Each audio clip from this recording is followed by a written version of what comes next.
Coming to you from the dining room table at East Barbary Lane, welcome to a new episode of Full Circle, the podcast.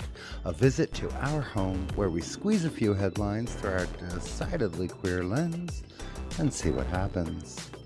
This episode is brought to you by Decanted Jug Wine and a desperate need to go grocery shopping.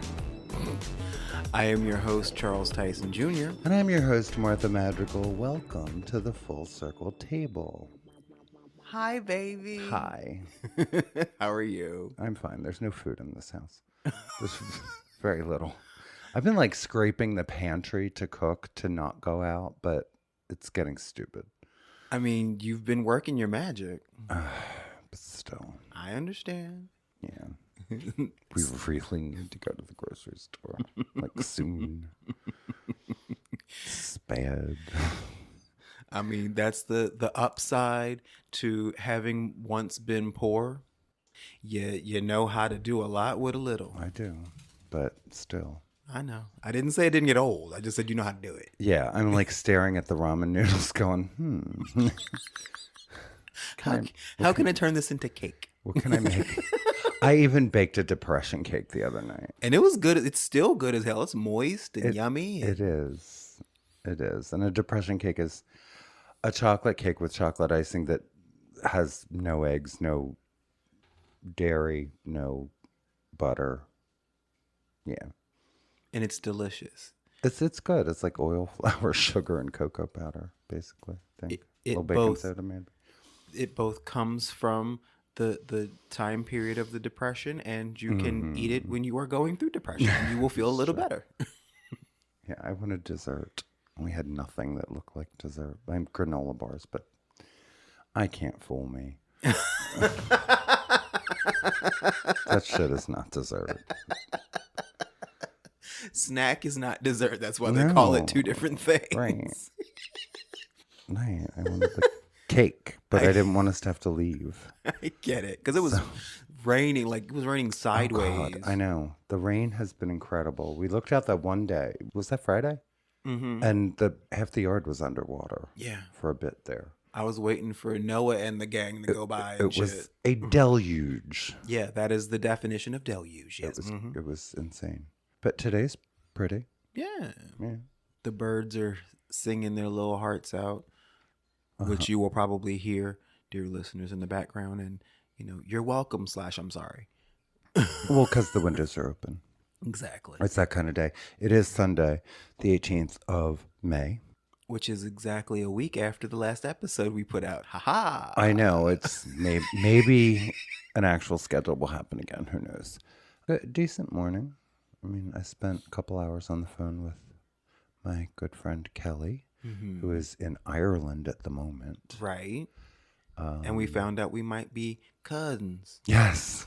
Yes, you share a familial last name in the lineage. Yes. And assuming they're all related, there you go. Right. And chances are high. Sure.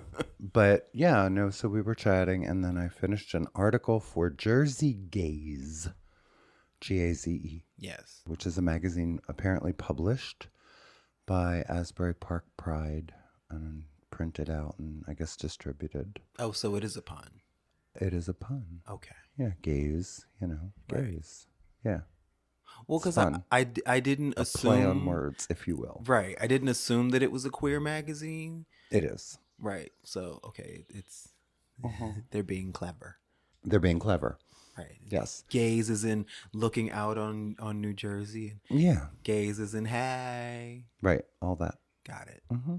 Yeah, because I had reached out to try to table, where my organization is advertising further and further away, because we can do telehealth, and some programs have been cut because of the ridiculous funding cuts that this current administration is doing to line the pockets of billionaires, while we pretend there is no opioid crisis and addiction and mental health treatment is not important.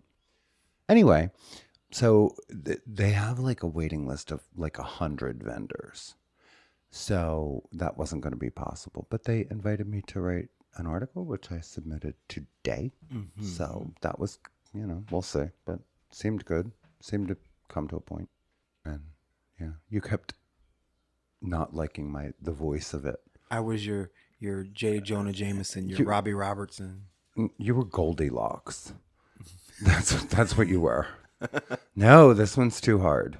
Nope, this one's too soft. And it was literally the third draft. Well, you finally said, this one's just right. Well, it was. Oh, Jesus. Anyway. You got to have that person in your corner that's not just going to say yes just because it's you. I know. That's everyone standing in my corner, though. Nobody yeses me for no reason. I want one. I want one yes man, yes woman, yes, whatever. Don't have one. By choice. I am more than I'm not. Well, actually, that's not true. Never mind. Forget I spoke. Yeah, I'm a lot. I know. And so are the people around me who point that out. Well, so, I would be doing you a disservice if I would have just said, yeah, that's good. Send it in. Go ahead. No, it's fair. I'm not so much complaining. I'm just saying. Well, you complain a little bit like, fine, I'll do it again. Yeah, I wasn't counting on 3 drafts, but I think it went where I wanted it to go. It meandered a bit to get there. But anyway, that's done. Well, you're a stellar writer and you haven't been challenged in a while. You mean by a deadline? Because that's fair. Yeah, that was the thing. I had to get it out. It's due tomorrow, but tomorrow I'm, they own me tomorrow at work for 12 hours. So there was not going to be any writing. I mean, I might be able to slide in a quick edit should that be needed, but yeah, the week is busy. But this is the, third day of my 3-day weekend, thank God. And next weekend's a long one because of Memorial Day. For me, anyway. Right. I'll miss you. I'm getting out of that. I know, but I do. Thank God. I am considered an essential personnel. So. Well, we are too, except we do close the center for certain holidays. Outpatient, obviously, not inpatient. Inpatient, we're always open. Yeah, we don't close. We don't close for shit. Well, they don't close, but we do. Right. Our outpatient facility does close on certain holidays. Memorial Day being one of them. Thank God. I mean, I'll have to work Tuesday night late because I always do that. I always offer a replacement group when we have a Monday holidays because I have a Monday night group. So I will offer that.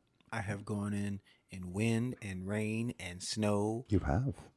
Fog, not sleet, not hail. Well, you work the equivalent of inpatient. I mean, right. In a fancy ass way, but still, there's people who live there where you work. Right. And so there are no holidays. Exactly. And, but I can use the time. Yeah. I will find a use. I'm sure you will. For time off. Mm-hmm. Yeah, you're good at that. I'm tired and I realize I haven't taken time in a while. Mm-hmm. And I'm way over 40 hours now. I was looking at my PTO going, okay. Being more productive. Mm-hmm. You had a yard work Saturday while I was in class. Oh, that's the other thing. Next weekend I don't have class on Saturday. Ha-ha. Ha-ha. And I was getting ready to say, I thought I was going to have to miss a class on the 14th, which is June 14th is what, Veterans Day? And or Father's Day weekend? I don't know. But it's Pride in Pittman, which is the closest Pride celebration to us. And I will be speaking. So I don't have to take off from class. I'm already off. Exactly. And you're not just speaking. So yeah, I guess you could say I'm keynoting. I speak last and longest. So yeah, I guess that's literally the definition of a keynote. Yeah, okay. All right, I'll take it. I'm not sure we use that term, but yeah, basically I am. Take your damn flowers. Yeah, I should probably write that soon. Yeah, I have a draft. I started it. Mm-hmm. Yeah, I have some things to bitch about. Little local things that they're giving me a mic. Hey. Just around Pride. Some stuff they've done with flags that I'm not happy with, but I'll save it for the speech.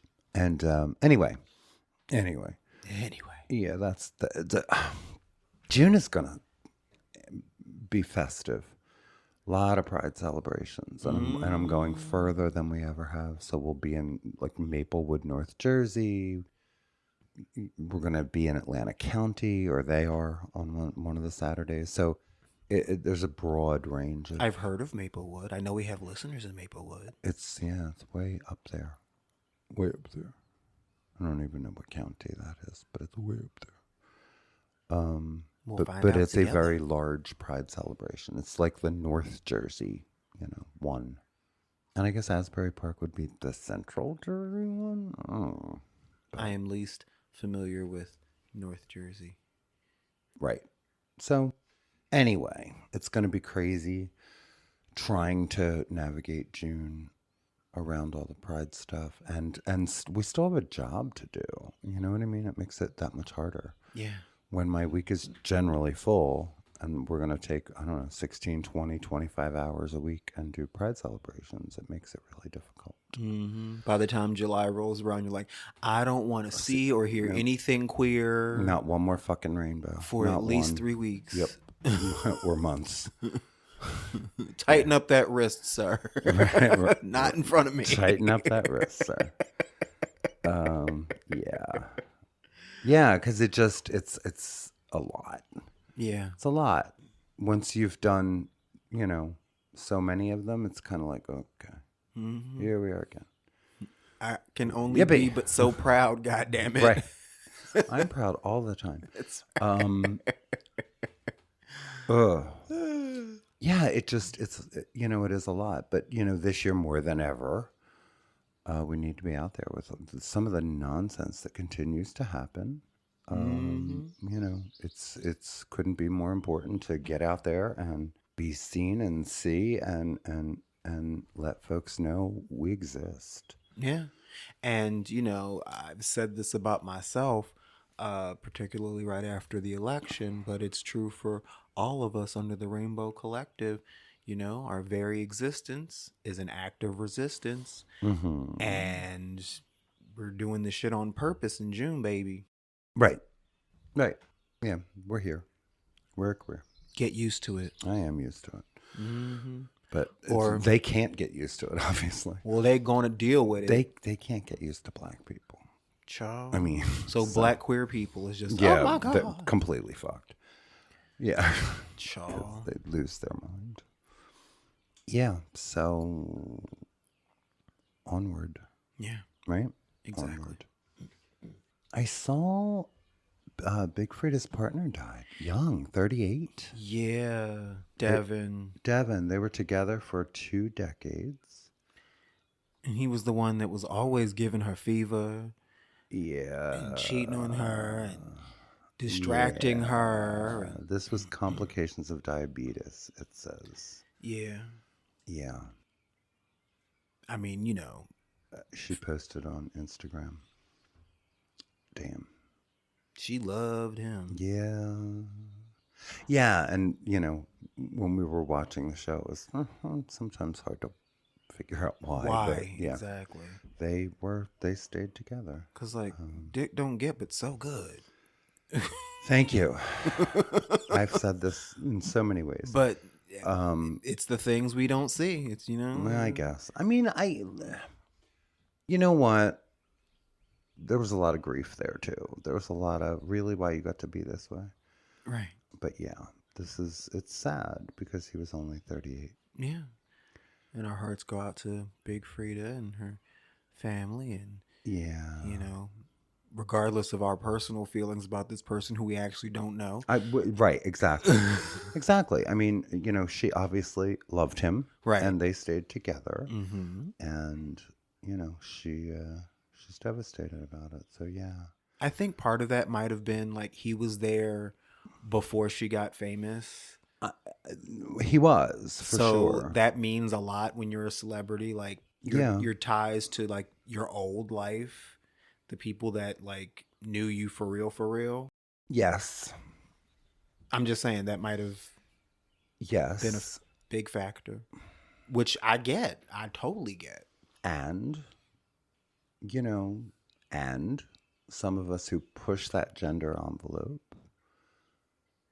do wonder just how many people we're going to find in life to spend time with. Right. And he knew her and loved her. Right. And, so yeah. I Yeah. get it. I get it. I, yeah. Just because I wouldn't have chose it don't mean I don't understand it. Well, right. Right. And, you're only seeing what the camera is, what the editor is showing you. Also that. So, I'm sure there was a particular narrative that didn't necessarily catch the good times Right. as much as, those other times. Yeah. Right. Our hearts Anyway. go out to Big Frida. Absolutely. Condolences and rest For in real. peace to Devin. It's a shame. Maybe next time she's up here, you'll get to go.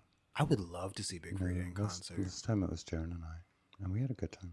And she's like 83, 60, 11 more famous than she was then.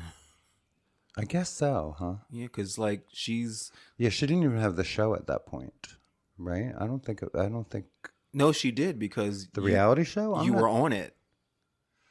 They were taping for it, right? But it didn't exist yet. Oh well, okay, fine. Yeah, like the back of my head was, that was in yes, but that I don't think it had launched at that point. It was footage that they incorporated into the show. Right. I mean, she's gone on to be featured with RuPaul and Beyonce, and Beyonce multiple times.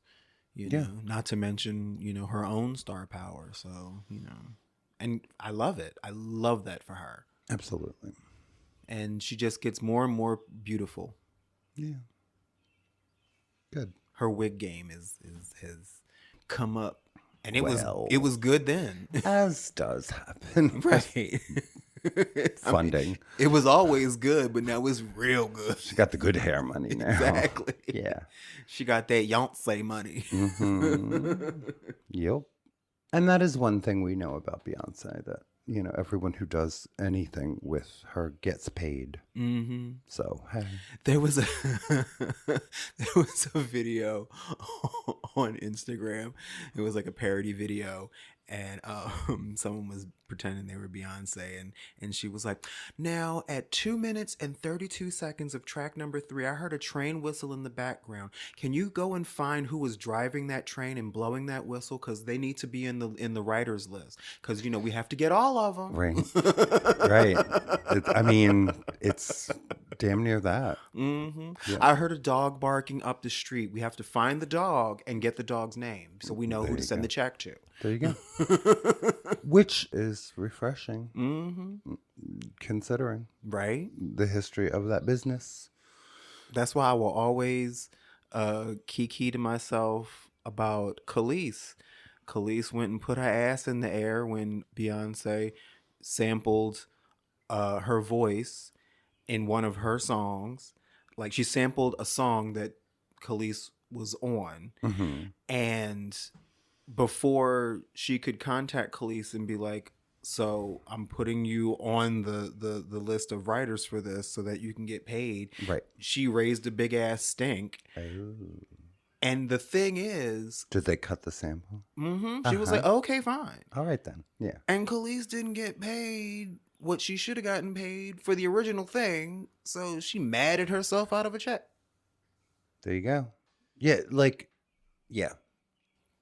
Yeah. So folks who just get mad and need to be loud before any dust has settled or anything has had time to take shape often do that and regret it later. I mean, I also understand it's like when you've been taken advantage of time and time again, like, and you're just not going to take it anymore. You have a hair trigger, and you want to stand up for yourself, but that was the wrong time, sis.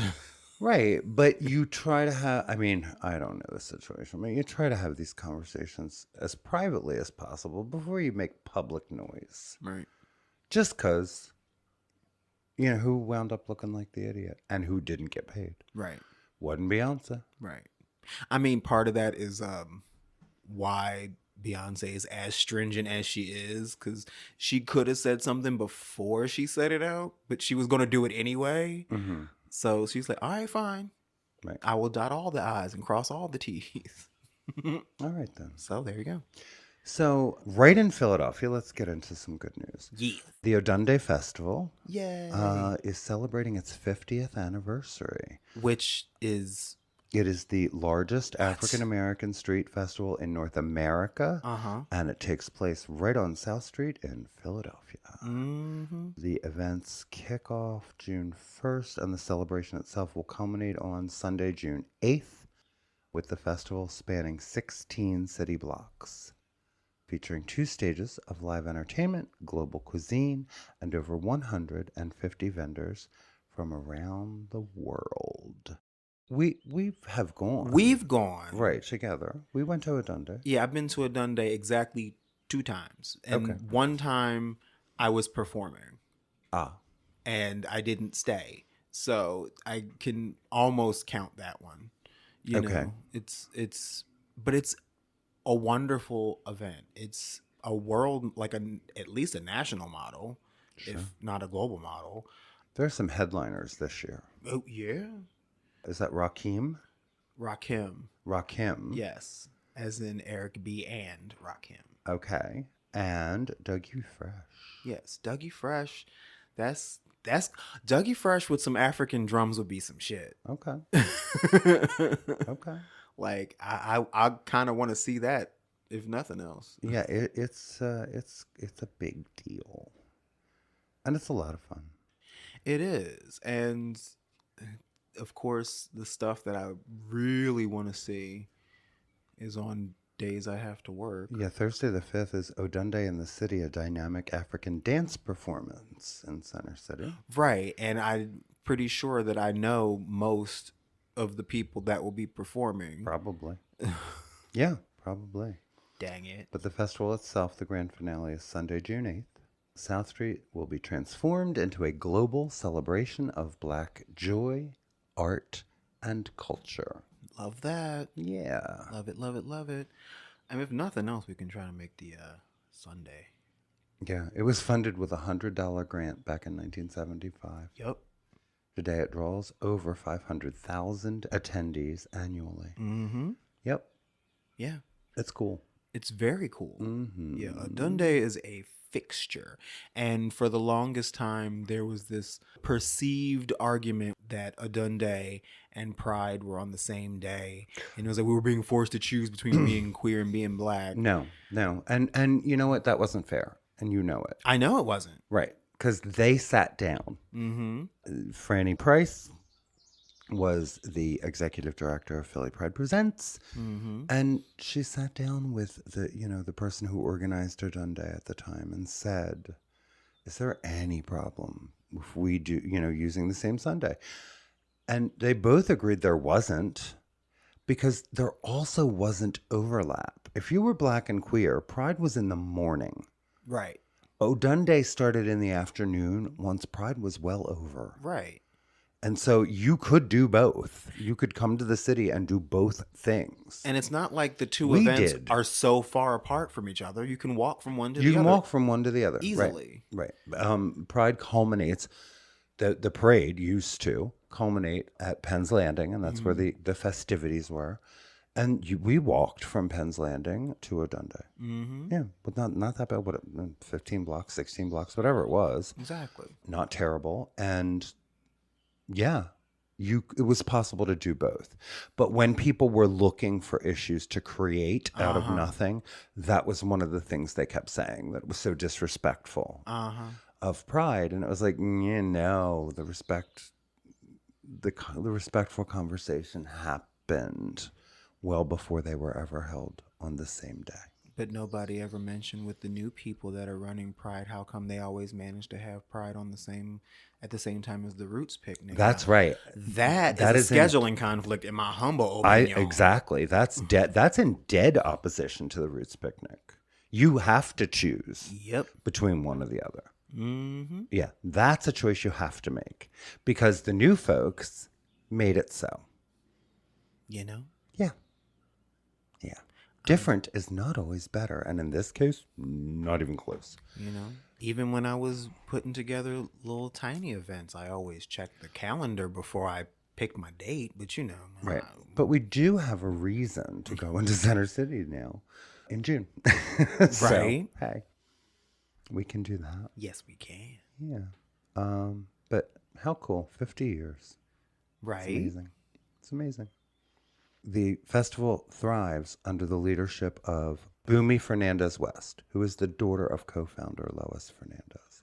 And I believe that is the person, unless it might have been Lois actually, that sat down with Franny and decided they could absolutely be the same day. It's very cool. Honors the ancestors, educates communities, creates space for joy, expression, and legacy. All important things. Exactly. Very cool. Yesterday was International Day Against Homophobia, Transphobia, and Biphobia. Yes. Idaho bit. Idaho bit. Idaho bit. Idaho bit. That is one hell of an acronym. Which I've never seen that you, but there it is. Idaho bit. Idaho bit. You Idaho bit. Oh, God. It is recognized around the world, though hardly in the United States at this moment. At least not in Washington, D.C. Sure. This is May 17th, yesterday. Idaho Bit is a decentralized observance with organizations and individuals everywhere, free to hold whatever kind of event they choose. In America, we're trying to purge the military of trans people. We'll get into that in a I little bit. know. It is managed by a coalition of activist groups, some regional and some organized around a certain issue. Numerous governments and other institutions have recognized the day, including the European Parliament and most United Nations agencies. Former President Joe Biden recognized it several times. True. Anyway, it started in 2004 and meant to draw attention to the violence and discrimination experienced by our community and all other people with diverse sexual orientations, gender identities or expressions, and sex characteristics, according to their website. May 17th was chosen because that was the date in 1990 when the World Health Organization declassified homosexuality as a mental disorder. Work. There we go. That's the the why. theme, right? The theme this year was the power of communities. Mm-hmm. And mm-hmm. Mm-hmm. I mean, that's Kind of what I wrote about. yeah, It's never been more important to stand together in community. exactly. Put aside bullshit and differences. That part.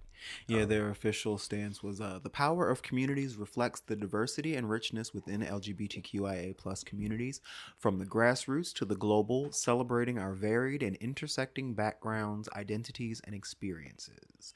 The theme for 2025 highlights the strength and resilience that emerges from our collective solidarity, recognizes the contributions of human rights defenders, LGBTQIA plus civil society groups, allies, and millions of people in our communities who support human rights and collective liberation.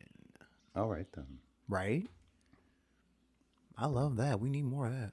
Queerty put out their, what is it? Oh, they're out 50. Pride 50, I'm sorry.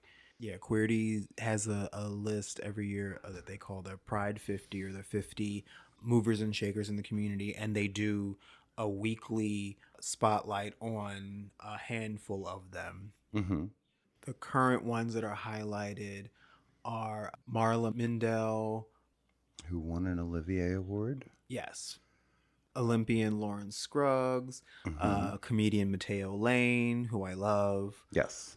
Tremel Tillman, a rising queer black voice in Hollywood, Chapel Rowan, designer Prabal Gurung, and Peppermint. Okay. who I Okay. love. She is moving and shaking. She Um, really is. Yeah. So I guess they, everyone else is coming soon. So this is, what do they do? 6 at a time, 7 at a time. yeah, This is the first 7. yeah. Overall, it's a I see Hunter Schafer is coming up it's a along with formidable Shea list. Coulee. Duran Bernard is on here, who I love. Okay. Doechii, Law Roach, Law Roach, Jazz Jennings, Orville Jonathan Peck, Groff. Yeah. Amber Ruffin, Nathan Lee Graham from Mid Century Modern, Oh, wow. Malcolm Kenyatta. Oh, there we go. Mm-hmm. We know him. Mm-hmm. Sarah McBride. Yeah. Bowen I mean, Yang. she's a first, whether she likes it or not, Yeah. even if she is driving the bus. So, yeah, okay, makes sense. And we'll put the link to the list in the notes to this episode Okay, let's do that. because it's a pretty cool list. Yeah. I mean, I guess the day will come when her name comes up and I'm not surly, but it hasn't happened yet. Well, she's got a lot of making up to do. I'm sorry, but We ain't forget. it's hard to. It's really hard to. I know. And, obviously I haven't had that conversation with her, but I'm with everyone who defended her actions as if there was some strategy involved. And I'm like, yet to see it. Right. Yet to see it. And watch those motherfuckers double down with the disrespect. You give them an inch. I would love for you to sit down and talk with her, but you need to get to a point where you're the first thing and you ask isn't, bitch, what the fuck is wrong with you? Well, and before this, when she was a state senator, she had absolutely agreed to, and we, it just didn't happen. But I don't. Oh, that's right. Yeah, and what's she gonna say that she hasn't already said in public? I mean, I don't know. Right. Be interesting, I guess. I would have to, get over my surliness. Right. So. Yeah, I'm not sure I would schedule with me right now. Yeah, that's down the road a piece. Yeah, probably. If whatever, ever. But yeah. That bus is heavy. Ow, bitch. Yeah, there a call for a European Union ban on anti-LGBTQ conversion gets 1 million signatures. How about that? This is coming out of Brussels. Yeah, it was only 8 of the current 27 EU nations fully ban the practice. Right. Yeah, it's harmful. So, because of the number of signatures, it means the initiative has secured enough backing to force the European Commission to provide a detailed response. Right, that doesn't mean they're going to change. Well, anyway, they have to respond. Yeah. Right. Yeah. Because, I mean, I'm assuming we all know any conversion practice implies methods aimed at changing the sexual orientation or gender identity or expression of gay, lesbian, queer, and trans people. It has never in the history of ever worked. Nope. Go watch Pray Away. Mm-hmm. Never, ever. Yeah. And it's nothing but a harmful practice. And anyone that says otherwise is lying or selling something. Yeah. At this moment, like you said, only 8 out of 27 nations in the EU have a full ban, and that would be France, Belgium, Cyprus, Germany, Malta, Portugal, Spain, and Greece. Okay. So not Italy. Mm-hmm. Well, okay. I figured that because, the Vatican. Mm-hmm. Right. They don't want to convert them. They just want them quiet at the tea dance. Mm-hmm. Anyway. So it's a moment of progress. And a lot of times, I will say this, a lot of countries, and I believe including this one, even when we say we ban it among licensed professionals. Right. With a religious exception. Mm-hmm. So the people that practice this shit anyway in this day and age, by and large, are not licensed professionals, though, right. Not so long ago some of them did. It's the churches, it's the counselors, it's the people who didn't watch Pray Away. Right. Who have not, accepted themselves fully yet, and their self-loathing runs so deep that they perpetuate this idea that self-delusion will get you somewhere or something, right. Whatever that is. Right. Yeah. Mm-hmm. Okay. Anyway, They got 1 million signatures. They did. So that's kind of cool. It is cool. Yeah. A country, I want to say New Zealand and one other country, maybe it's Canada, actually banned the practice entirely, including among churches. Right. Yeah. Right. They made the distinction. Right. That the practice itself, no matter what you fucking believe, right, is not okay. So, yeah, that's how it should be done. Most of the time it's not, because religious people are like, yeah, but that's how we get a lot of money. Telling them to fear the queers. Okay, so there's so much good news here. We're going to take a break, and then we'll be right back with more of it. Yes.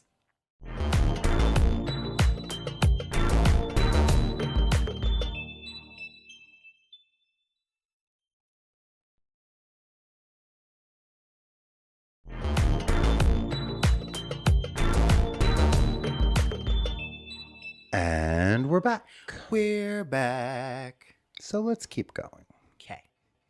Oh, here's one. I feel like this falls under the category of water is wet. Right. Children of lesbian parents who are donor conceived are as well adjusted as anyone else, according to a study. Right. Didn't need a study to say that, know that, but I guess we did to prove it. I kind of put it here just to, reinforce the idea that water is indeed still wet. Yeah, was published in The Advocate that, even without a dad. Right.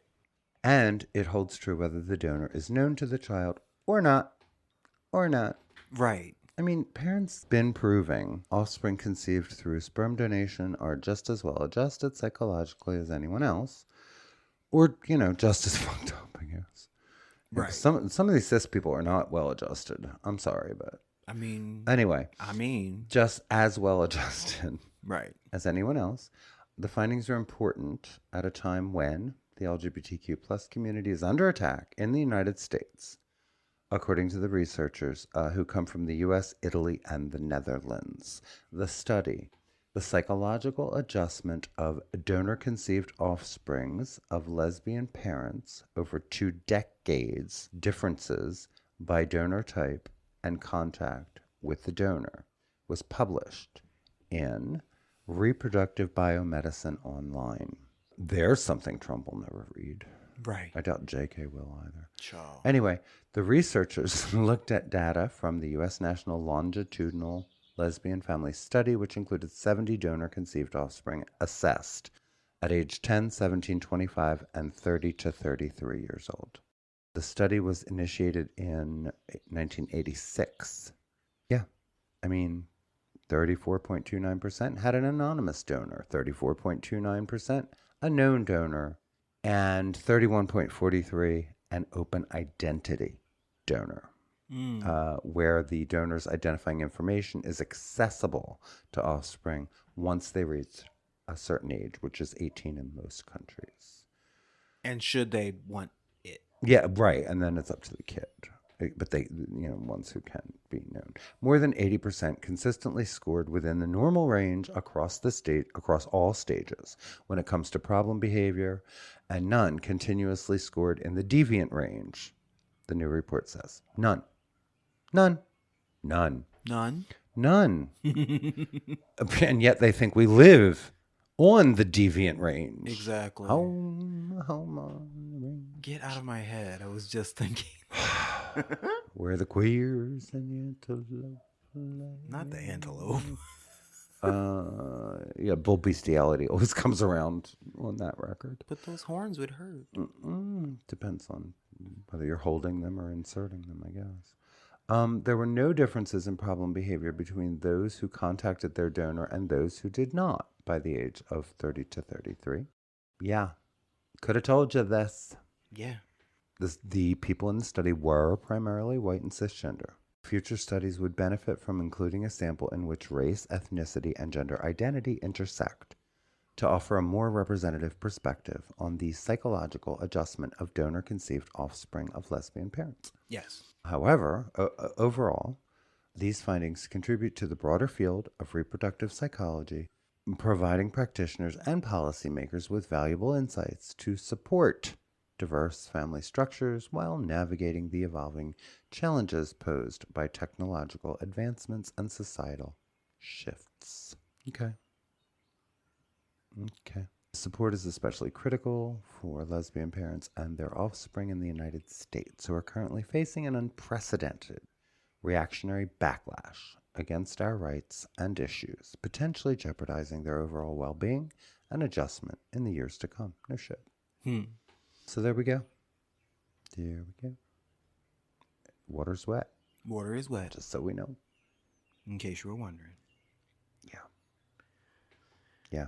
And speaking of, Yeah, I put this here because there's a list of dyke marches all across the country. You're going to, I yeah, guess, post this link. I am. And why'd you put it here? Because, you know, in the discussion of the LGBTQIA plus community, the women get spoken of the least. Okay. And I happened to see these articles and I was like, we're going to include them because, you know, the ladies don't get enough play. I've been having a bunch of conversations about how, you know, we talk about queer spaces and, you know, lesbian and women-centered spaces are the first ones to go. Okay, but I would disagree just in the fact that, you know, trans women who are lesbians are getting lots and lots of airplay. Well, true. Yeah.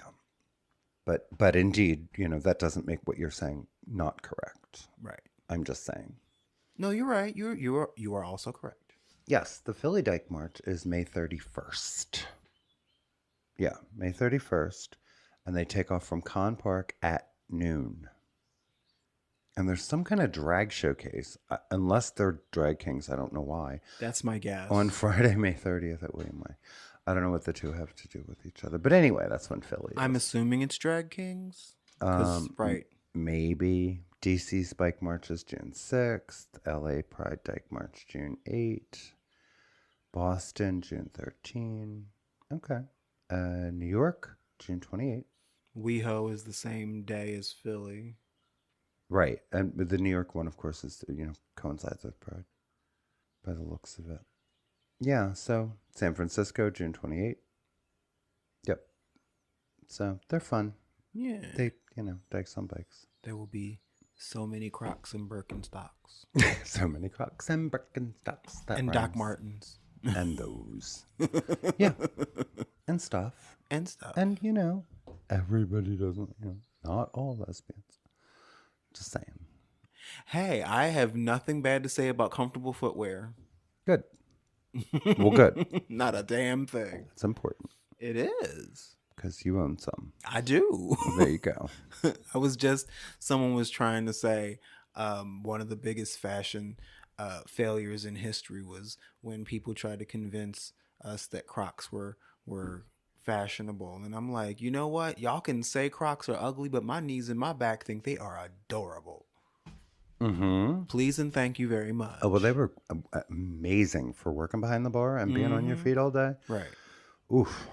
And even, like, if I'm cooking a great big dinner or whatever, I have a tendency to be barefoot until I realize how much my back is hurting. And then I remember to put my goddamn Crocs on, and then I'm fine. I mean, it's not like, you know, when we're going for a night on the town, we reach for the Crocs. No. No. Come on now. But have I ever run to the store in my purple Crocs? I have. That's why you got them in purple. Mm-hmm. I have. I mean, it doesn't happen often, but I have. I remember the ones you got me that look like sneakers. Uh-huh. And then you got me the ones that actually were Croc sneakers. Mm-hmm. I wore those out. There you go. See. So, an appeals court has issued another legal defeat against Florida Governor Ron DeSantis and his attempt to ban all ages drag performances, calling the law overbroad and saying that it attempts to take a shotgun to constitutionally protected free speech rights. That word overbroad is the word that keeps getting used the most in response and in retaliation to him. And it should be, because it all is overbroad. Right. And, you know, First of all, none of it addresses what they pretend it addresses, because the problems don't exist in the first place. I mean, that's Right. really what we need to be talking about, Right. is the enormous amount of time and taxpayer money being wasted by Republican governors and Republican legislators, in local, state, federal government, distracting the American public from things that actually matter. Exactly. But until Republicans have literally had enough, you know, Yeah. I guess this keeps going until they're voted out, Yep. or we have to leave. Ciao. This week, the 11th Circuit Court of Appeals issued a 2-1 decision against the law, effectively continuing a lower court's injunction against the law and sending it back down to Florida's Middle District to receive a full bench trial. Appeals Court Judge Robin Rosenbaum wrote that the law's prohibition against lewd conduct was like a prosecutorial skeleton key that any state officials could use to ban speech that they considered obscene. Which we'll get into later. Exactly. Mm-hmm. Takes an I know it when I see it approach to regulating expression, Right. the judge wrote in the majority court decision. Let's see, there's a dog walking, which is why there's all these dogs barking in the distance. But not this one. But not ours, oddly. Well, this because time. I'm scratching behind his ears. Oh, that's why. He can't do nothing else while I'm doing that. That's true. The act prohibits children's admission to live performances that Florida considers obscene for minors.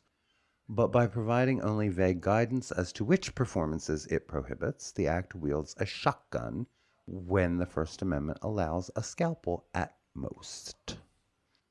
The possibility that Florida officials might view a gender-bending but chaste drag performance as lewd and lacking value is far from an unreasonable conclusion, she added.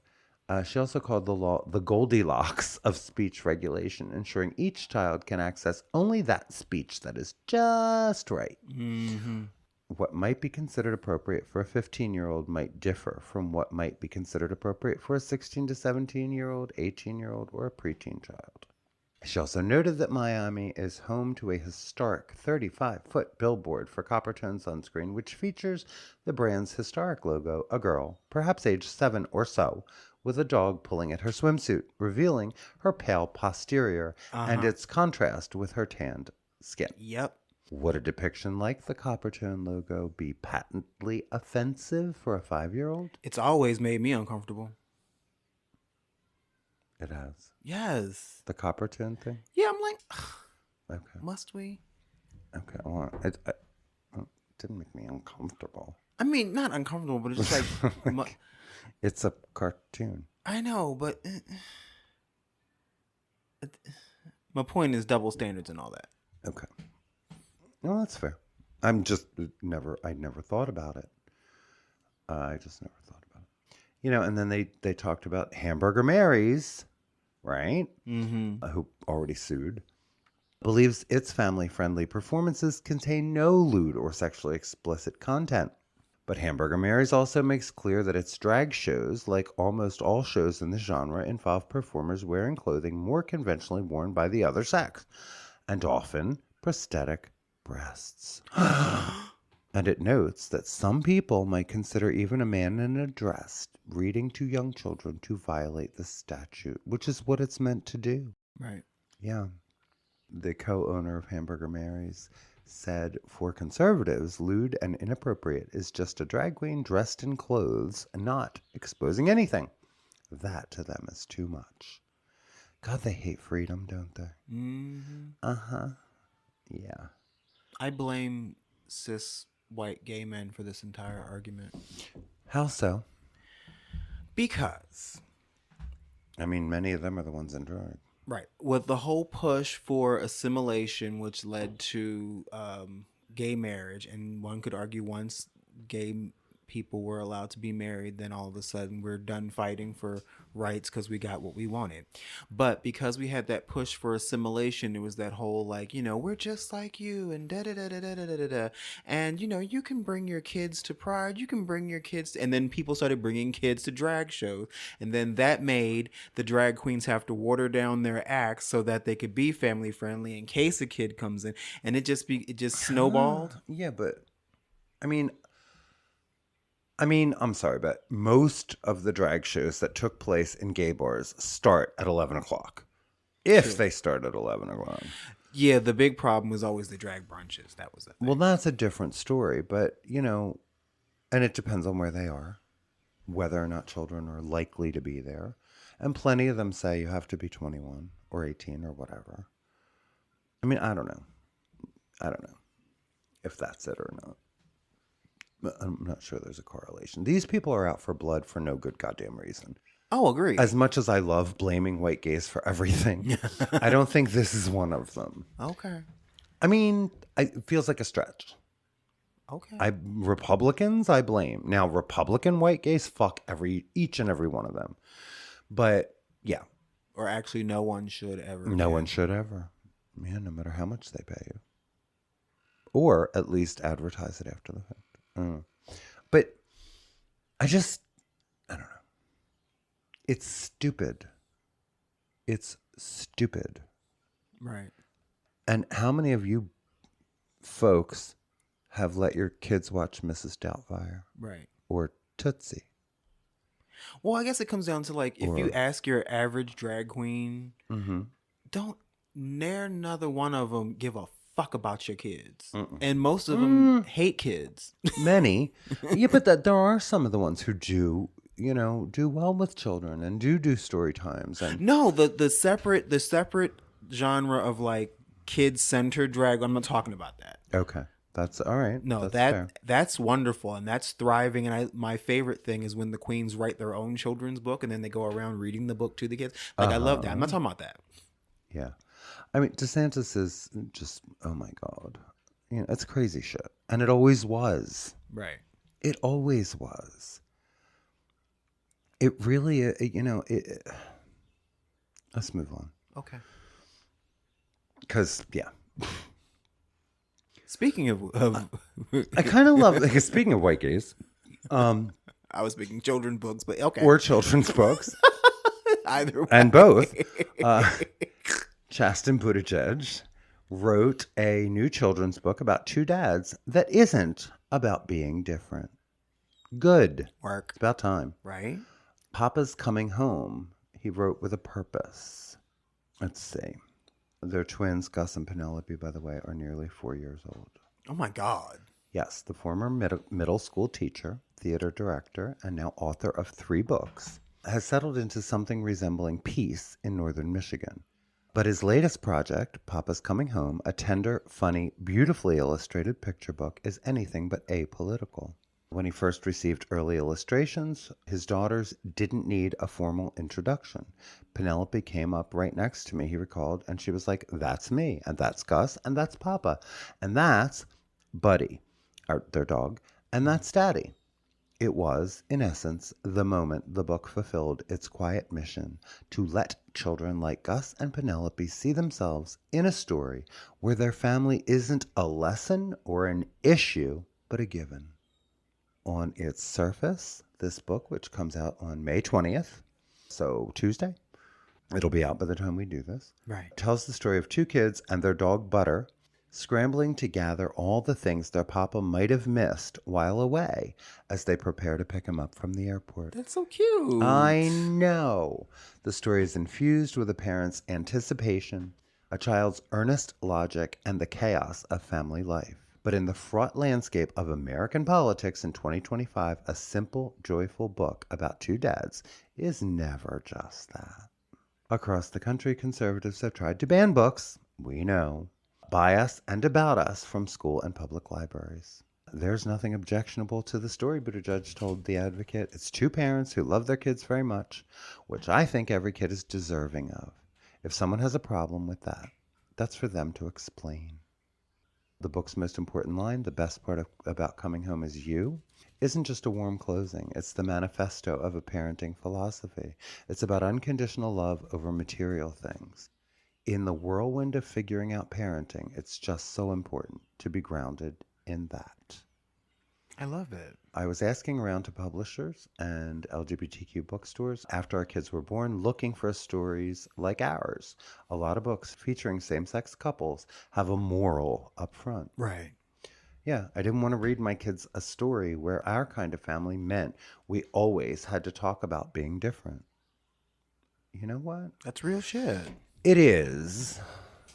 And I love, see, it's two pronged. Go ahead. Because Yeah, because I want to, go ahead. It's you know, it's just a story about a family, and there's so many like straight counterparts to that. Mm-hmm. But Absolutely. also it's a gambit. It's like, let's see them say something about this. Oh, and they will. They will. Of course they will. But they'll have to come up with a new argument because No. or they'll have How? to prove they didn't read it. Well, but the argument is they don't want to see us existing, any of us. Right, but it's always, it's portraying sexuality or age inappropriate material. Or See, here's what I thought you were going to do. I thought you were going in the direction of assimilation. I really did. I thought you were going to say, see, a privileged gay white father doesn't want his kids to have to feel like they're different. I did think that.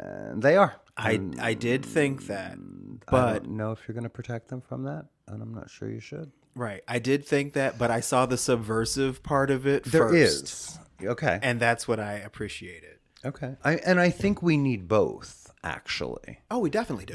Because, the little cishet kids of cishet people should be reading something with a moral. They should be learning that other kinds of families exist. Right. And the children within those families should, be able to read a normalized book where they just exist. Right. I love seeing trans actors and actresses, trans performers, in roles that have nothing to do with being trans. Right. Nothing makes my heart sing like seeing Laverne Cox as a meter maid. Right. Right. You know what I mean? Like, just there's no, it's got nothing to do with anything. And like when Angelica Ross was on American Horror Story just playing a nurse. Right. Yeah. Laverne Cox was in, I forget what it was, where she's just a personal trainer. Yeah. And a friend of, the main character or whatever. Inventing Anna. There you go. But not, Right. it wasn't some big lesson. Right. And that more than anything does normalize the fact that we are a part of the fabric of life. Right. Well, another example would be there's so many children's books by Black authors featuring Black families, but it's not about being a Black family. It's about being a family. Right. Or, yeah. Right. Like you can see that they're a Black family. That's not the story. Right. And in fairness, that should exist across the diversity of families, for sure. Correct. For sure. And it doesn't always have to be, some big. But that would be considered DEI or critical race theory or some shit. I don't know. But all of it, the fact that there could be a book. Right. That is about something other than your white ass. Now I want to write a book called find. Something Other Than Your White Ass. Right. That's what they find so horrifying. It's like as if they read. That part. As if they read. Because the mouth breathers doing this shit, Moms for Liberty and all these grunts, are not Right. readers. No child. And I don't think they want their children to be readers either, because then they're going to see grandma in pictures that are not flattering, carrying signs that are, problematic. And those pictures are starting to make the rounds again in discussions. Good. Uh-huh. Good. Uh-huh. Sorry you don't like it. Uh-huh. Be better. Be better than your ancestors. Learn something from it. Mm-hmm. I mean, what was the first thing we did? We found a KKK brochure, remember? With their anthem or whatever the hell in one of my grandfather's chests. We Uh-huh. talked about it. Yep. We talked about it. Yeah, that's a, I heard the old man was a racist. There was proof. Mm-hmm. I figured. And that song was not a bop. Mm-hmm. But I mean, I'm not going to, It was that designed for clapping on the is, 1 and the 3. right. Is that awful? Of course it is. Was he a scholar? God, no. Right. He was a carpenter. This is my grandfather, not even my father, who was born in 1925. But my grandfather, who was maybe born 1895, something like that, like ways back. Yeah, racist as fuck. Mm-hmm. White, essentially rural. I mean, where my father grew up now is not considered rural, but then it was. It Right. was farms. Right. And this is not a man who I don't know that he ever went to school or not for very long. Mm. And I don't know that he could read. So I don't know what he was doing with the brochure to begin with. Maybe he could. Maybe he could. I knew he could cipher because he could build a house. So obviously he could do math. Okay. But, my father could barely read. So I'm wondering, I don't know about his father.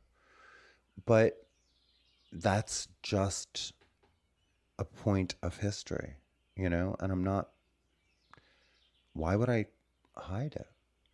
Why would I want to tell you a different story? Like, that is the part I get stuck on every single time Right. because that's the true story. Why am I going to paint a picture other than that? Right. Like, we know better, we do better. That part. Yeah. Did my father ever use the N word? He did. He made this distinction. Mm-hmm. Yeah. About who he thought was that and was not that, and tried to argue that it had nothing to do with color, and did stop using the word when I said, and I don't care about that. Your distinction has no difference. Please stop using it. Right. Please. Thank you. And he did. Like, because you're talking about a lot of my friends, and I don't want that to slip, Dad. That part. Please stop. Right. It's not okay. It's not okay. And he finally got it. He understood that. And good. Yeah. But I'm not going to tell you otherwise. Why would I? It's part of the truth. And that's what I can't understand. I want to know history. Right. These folks have a vested interest in people. I don't know. It's so delusional. It's such a bully stance that is so delusional and ridiculous. Right. Yeah. If we don't teach them that, they won't know. Right. No, they're going to be angry when they find out what you tried to keep from them. Well, Not all of them, but a lot of them. They're trying to get us to 1984, where no one had any concept of history. Mm-hmm. And so, therefore, the war that was going on, that may or may not actually have been real, was always going on. And we were always the victors and they were always the bad guys, Right. Yep. So. I do. Oh, I do. I'm just, it's mind-numbing sometimes. Mm-hmm. Yeah. Yeah. What an odd little world we live in. Right. Anyway, Shasta wrote a book, and it sounds adorable. It does. And I feel like we should buy a copy just because. I agree. So I can have it in my office if children show up or something. Yeah, or I don't know. Offer it around a spaghetti dinner. There's murmuring that Pete is considering or thinking about running in 2028. Like, oh, honey. Right.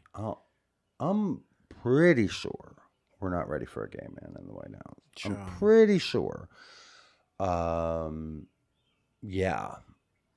We don't want a white woman. We don't want a black woman. We don't want women. Having been, mistaken for one for a very long time, we're not highly regarded among Right. many cishet people.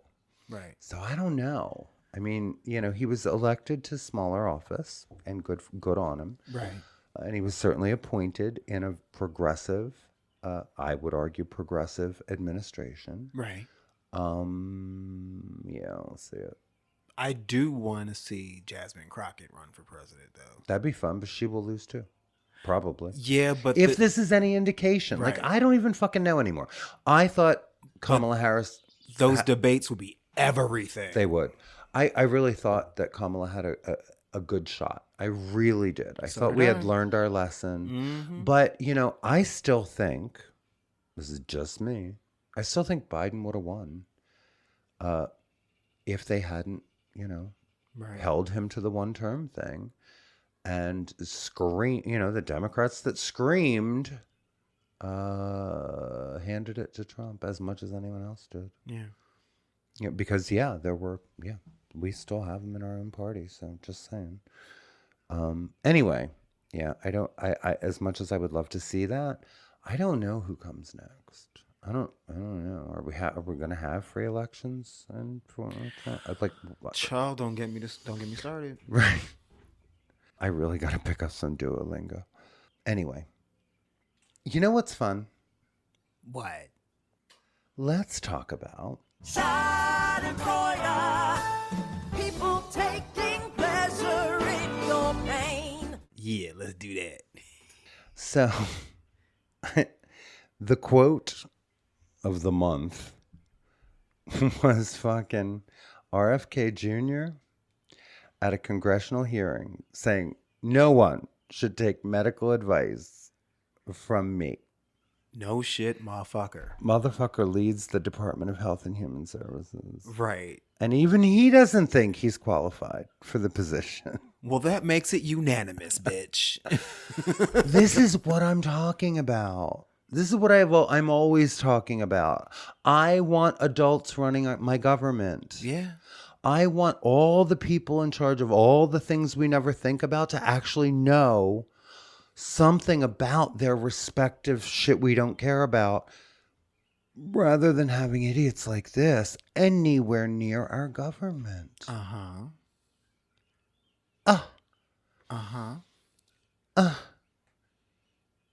So he made his first congressional appearance as Secretary of Health and Human Services on Wednesday and came under withering criticism from Democrats, appalled by massive cuts to the agency and the Secretary's unwillingness to endorse childhood vaccinations.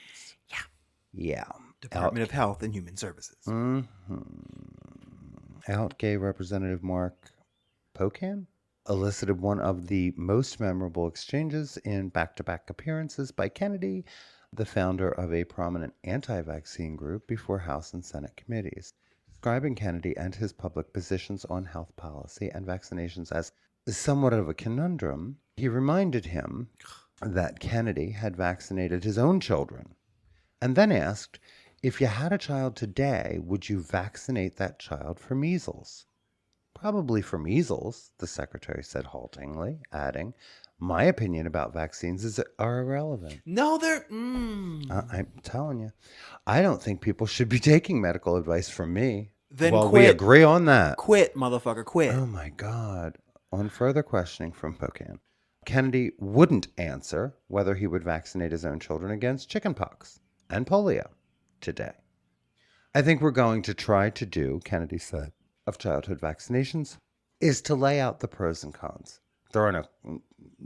Anyway, the risks and benefits accurately as we understand them. Pro, you don't get disease. Con, you do. As you understand them or as scientists understand them? Because those are two very different things. And that gets more and more obvious. The U.S. is currently experiencing the largest measles outbreak in 25 years, with over 1,000 confirmed cases and 2 deaths in 14 different outbreaks, according to the Centers for Disease Control. And they're probably only counting every other one these days. Mm-hmm. Just saying. I'm not even sure we can trust them to count. 1, 2, skip a few. Yeah, falling vaccination rates have been cited as the cause. Just 31% of respondents in a Reuters poll this week agreed that the administration is handling the outbreak responsibly. Because they're not. Right. That seems too high, 31%. You're making medical decisions every day, Representative Rosa DeLauro told Kennedy. You're the Secretary of HHS. You have tremendous power over health policy. Really horrified that you will not encourage families to vaccinate their children. Really?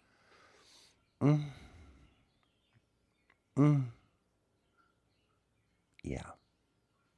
Good God. Kennedy's opening remarks in the Senate Health Committee were interrupted by protesters shouting RFK kills people with AIDS. Well, They were dragged from the hearing of room course they by were. security. Yeah, of course they were. Stickers reading Kennedy's anti-vax, anti-science, anti-American, grandparents for vaccines, and when Bobby lies, children die were worn by other members of the public, according to the Washington Post. Out lesbian Senator Tammy Baldwin raked Kennedy over handling lead poisoning claims for the agency. Exasperated with Kennedy's contradictory statements and actions, Baldwin told him, "You cannot tell us that you want to make America healthy again when you are willfully destroying programs that keep children safe and healthy from lead poisoning. The entire staff has been fired." Yeah. Yeah. He's denied that he's anti-vax, and he's also said autism comes from vaccines. Mm-hmm. Nope. Nope. Nope. Nope. We keep bringing back shit that like was obsolete decades ago. Like, I'm waiting for like Betamax to come back on sale. It's like, it's ridiculous. He also recently claimed that the measles vaccine contains aborted fetus debris, which it does not. Pressed on this claim by Senator Chris Murphy yesterday, Kennedy had a meltdown. All true, he shouted at Murphy. You want me to lie to the public? No, we want you to No, stop. we want you to stop lying. Where do you even get that from? Oh my God. In one of his most outrageous claims, Kennedy said last year that COVID-19 is targeted to attack Caucasians and Black people. The people who are most immune are Ashkenazi Jews and Chinese. Oh, okay. Wow. The man is a fucking moron. And it is kind of delicious that Seeing him crash and burn in public. over and over. Uh-huh. Mm-hmm. Yeah, that's why it's in Schadenfreude and not nonsense. Because Right. it's both. And it is both, but he, he deserves to be laughed at. Yeah. Just for all of this. Just for all of it. I'd be laughing harder if it wasn't so horrific. No one should take medical advice from this jackass. No. That's for sure. I wouldn't ask him for directions up the street. I wonder how many Republican children have to die before they wise up. Child. Just wondering. As Nottoway Plantation burns, I saw this picture. I didn't know what it was about. The ancestors and social media rejoice. Child, the memes. Especially from people that were like from the area. Like my favorite was, it's burning in the background. You see a Black woman in the foreground just dumping water onto the ground. Oh my God. Yeah, this monument to Southern grandeur, built on the backs of enslaved Black people, has been destroyed by a fire that raged for nearly 40 hours. I guess if you don't add water. Right. It began late May 15th. The inferno gutted the 160-year-old estate turned resort.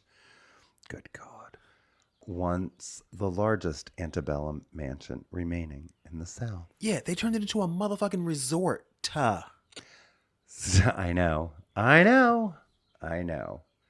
I hope every single white person that ever vacationed there has a partnering like Black ghost following them home and like stealing their mayo and Wow. taking away the startup app for their Tesla or whatever the fuck. Wow. Damn. Yeah, it started on the 14th when staff noticed smoke in the south wing and the fire quickly spread through the 64-room, 53,000 square foot property, including a 3-story rotunda. It's been on the historic registry since 1980. Despite efforts from multiple fire departments, the structure was lost. Others see many. I'm not even going to talk about the fire department. Many see poetic justice in the ashes of a plantation that never meaningfully confronted its legacy of slavery. Yeah. Right. It became a fucking resort. Right. Not a museum. No, a resort. A resort. Yeah.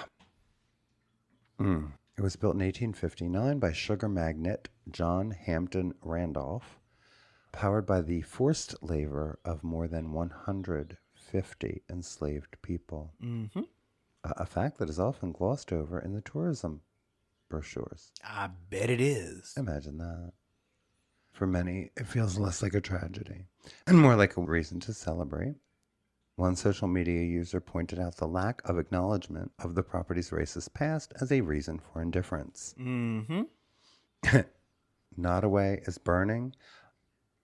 I have not a care. Yep. Rebranding a plantation as a resort is wild and diabolical. They don't even acknowledge the history of plantation on their website. They refer to it as a southern mansion. Yeah. Black Enterprise is a website that is impossible to read from, but I think we caught the gist. Well, I was going through Google because I sought this story out to include in the notes today. And I was going by the headlines who I was going to pick because there was like Fox News was like, it was a devastating fire. Yeah, whatever. Next. The building was lost. Yeah, all right. Next. Anyway, it's gone. Exactly. It burned, baby, it burns. Yeah. And the motherfucker wants to rebuild. Who's going to do that? At today's prices and actually having to pay labor? Let's see. That part. How many? The 1-story, 3-bedroom structure.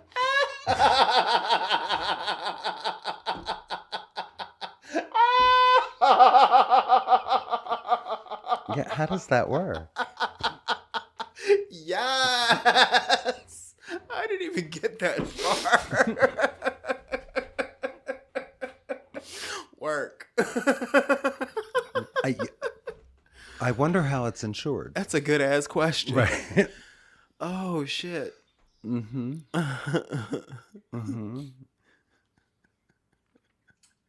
my. Oh my. Yeah, how obtuse. The whole thing. Just obtuse. But that's not even the only one like that though. There's a few of those damn former plantations that they turn into like bed and breakfasts. And that is why we live up here. Right? Event venues, like there's so many white couples that have gotten married. Not even white couples, actually. There's been a couple of black ones. Really? Too. Yeah. Oh they get married. Finally in the like house. Child. What of that? And sadly, I've seen every time there's a black person that gets married there, they're getting married to a white woman. It's like, what? Well, let's play out the fantasy all the way, huh? Yeah. Hard to not. Shit. Oh, shit. Yeah.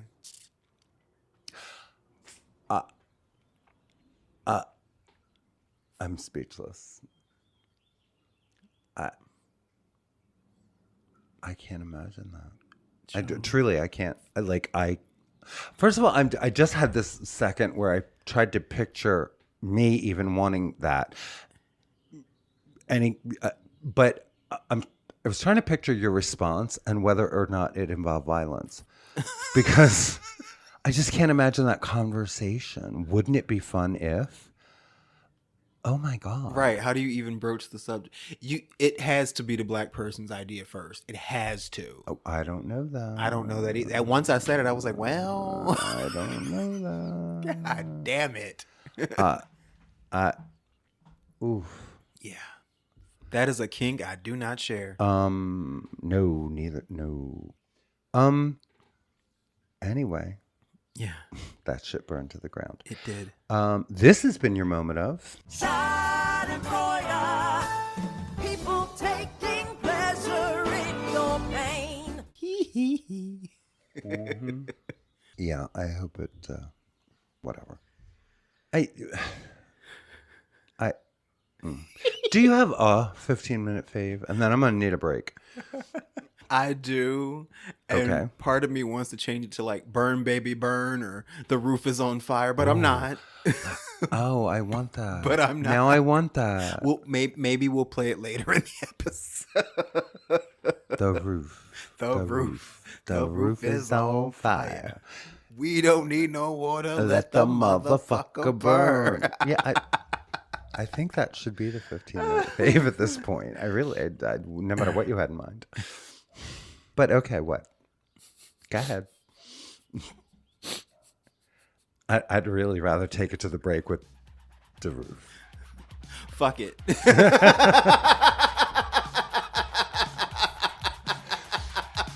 Let's go on out to the break. To The Roof is on Fire.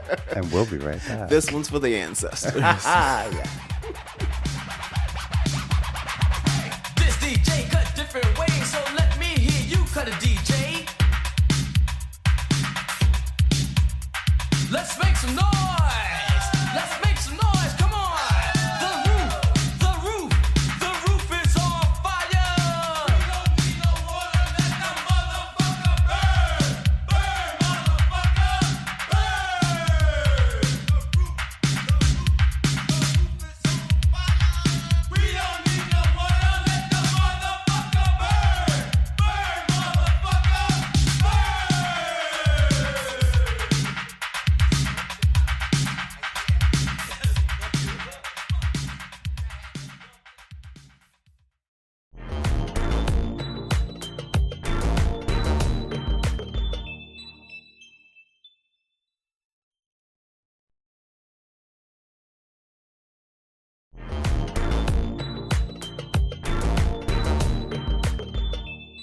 And we're back.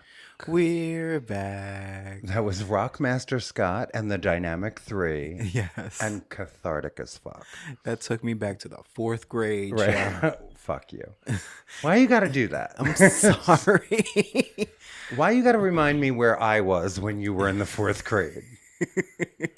But I learned something because I always knew that Slick Rick was a member of the Dynamic 3, but I was today years old when I realized that it was not that Slick Rick. Oh. So there was 2 motherfuckers walking around with the name Slick Rick, and only one of I'll them bet you there was more than 2. got real famous. Right. I'll bet you there was more than 2. Yeah. Just rhymes and shit, you know. Probably. But I said during the break, I said, I'm not mad we did that. And I'm not mad either. No, that felt good actually. I thought that was fun. Truly. So, you'll have to save whatever your 15-minute fave was for next week, unless it changes. It will. Okay, but Yeah. yeah, that was my 15-minute fave. So. It's okay. I dig it. Yep. So it is time for the now shortened cavalcade of nonsense.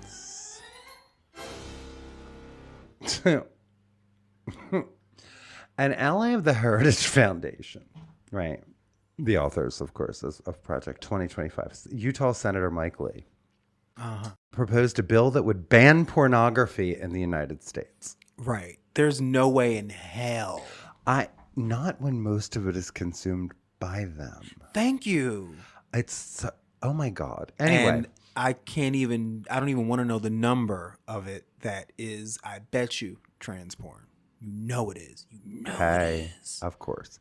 On May 8th, Utah Senator Mike Lee reintroduced his Interstate Obscenity Definition Act. Iota.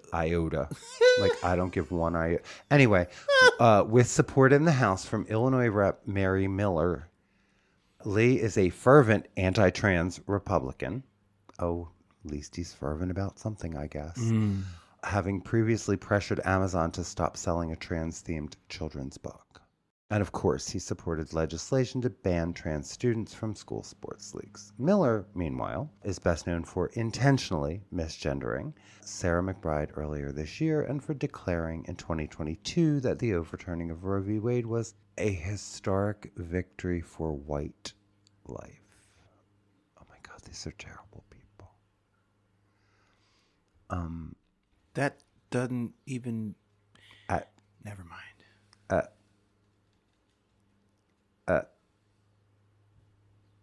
It's the third time he's introduced this bill. Which should be a clue. Defeated in 2022 and in 2024. Republicans, come on now. Unless they could really figure out how to keep Democrats from accessing porn while they still can, I guess.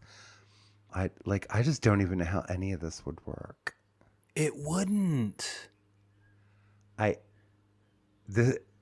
This is stupid too. It is stupid. Right. This is just dumb. It's been introduced and beaten down before. It'll very likely be beaten down again. You really think that you're going to be able to like eliminate porn? Of course not. Of course not. Porn has literally been around since the dawn of time. There's cave drawings of porn. Like not an exaggeration. What makes you think? So, let's see. New age verification laws made Pornhub inaccessible in 16 states earlier this year, covering most of the southern United States. That's funny.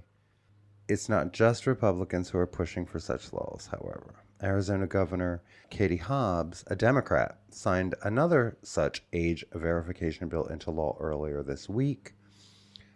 And in Congress, Republican Senators Marsha Blackburn and Majority Leader John Thune joined with Democrats Richard Blumenthal and Chuck Schumer to reintroduce the Kids Online Safety Act, which free speech advocates say would threaten LGBTQ plus speech while failing to protect children online. And that's what winds up happening, Right. is that kids can't access sites like the Trevor Project, where accurate information about being transgender or Right. queer, or figuring out birth control because, brother, sister, mama, friend doesn't want to teach birth control. Right. I mean, I do agree that there needs to be more stringent age verification with porn because kids do and have way too easy access if to it's it. actually porn, I agree with you. Yeah. And Because I remember a friend of ours who, when he was working for Verizon, he was talking about how he was going to install people's Wi-Fi, and he walked into like the kids' room to install the Wi-Fi in the room, and the kids just sitting there on the iPad watching porn. He's like, just watching it like it's television. right, Like that shit. right. I called it a long time ago. I don't agree with that, but I agree. But that's a separate issue. I see that as parental responsibility. Having been a parent, right, having raised kids in the internet age, right, which I did, that part of that, there are parental controls you can put in place. right. There are ways to, and then if your high schooler is doing, I don't know, a project and needs certain keywords, you can change those settings over time. Right. But yeah, little kids accessing porn, not okay. Right. And that's not where they should learn about sex anyway. And that's the thing. They Unfortunately, are. right, and it's giving them a very twisted It's view. fucking them up. Yeah. Yeah. So yeah, within certain limits. Right. But that's a separate issue. Right. And unfortunately, these are low information politicians Of course. who want to own the libs Right. till they realize they can't access the porn that they prefer. Right. But they probably have downloaded enough of it to last a lifetime. Just saying. Right. Yeah. So, okay. Also takes aim at trans people. That was the headline. I didn't see that part. Other than he doesn't like trans people. Like I didn't see the aim at trans people in it. Did you? Because I don't. It's very broad. Yeah, where does it take aim at trans people? And again, it's bullshit that has been shot down before. It's shoehorned in under like okay. Part of the Project 2025 text is pornography is manifested today in the omnipresent propagation of transgender ideology and sexualization of children. Its purveyors are child predators and misogynistic exploiters of women. Pornography should be allowed. It's shoehorned in. It doesn't. Outlawed. Yeah. It doesn't actually like. Right. It shouldn't even be in the headline. Whoever wrote this headline should be fired. Yeah, I know what it reads. Right. I know what they say about us. I know that it's patently false. There's nothing new here, though. Right. It's not specifically charging. No. Like I said, it's shoehorned in. If you squint. Right. If you squint. Whatever. Just, yeah. Good luck banning pornography. How's that? Yeah, it ain't going to happen. It is not going to happen. This is the one I actually want to talk about. This is the only one I actually care if we talk about. Is that the Pentagon has begun mass removal of transgender troops. There are deadlines in place. Yeah. There was a May 15th Department of Defense memo ordering commanders to review medical records of troops suspected of being trans. Suspected. Yep. Here we go with transvestigation again. Mm-hmm. And the final orders that the Pentagon issued begin forcing transgender service members from the U.S. military, giving those affected until June 6th to resign voluntarily or face discharge. All branches have been instructed to identify troops with a diagnosis, history, or even symptoms consistent with gender dysphoria. Mm-hmm. Mm-hmm. Wow. Those who do not seek voluntary separation by the deadline will be processed for involuntary removal. Now cleared for enforcement following the U.S. Supreme Court ruling on May 6th.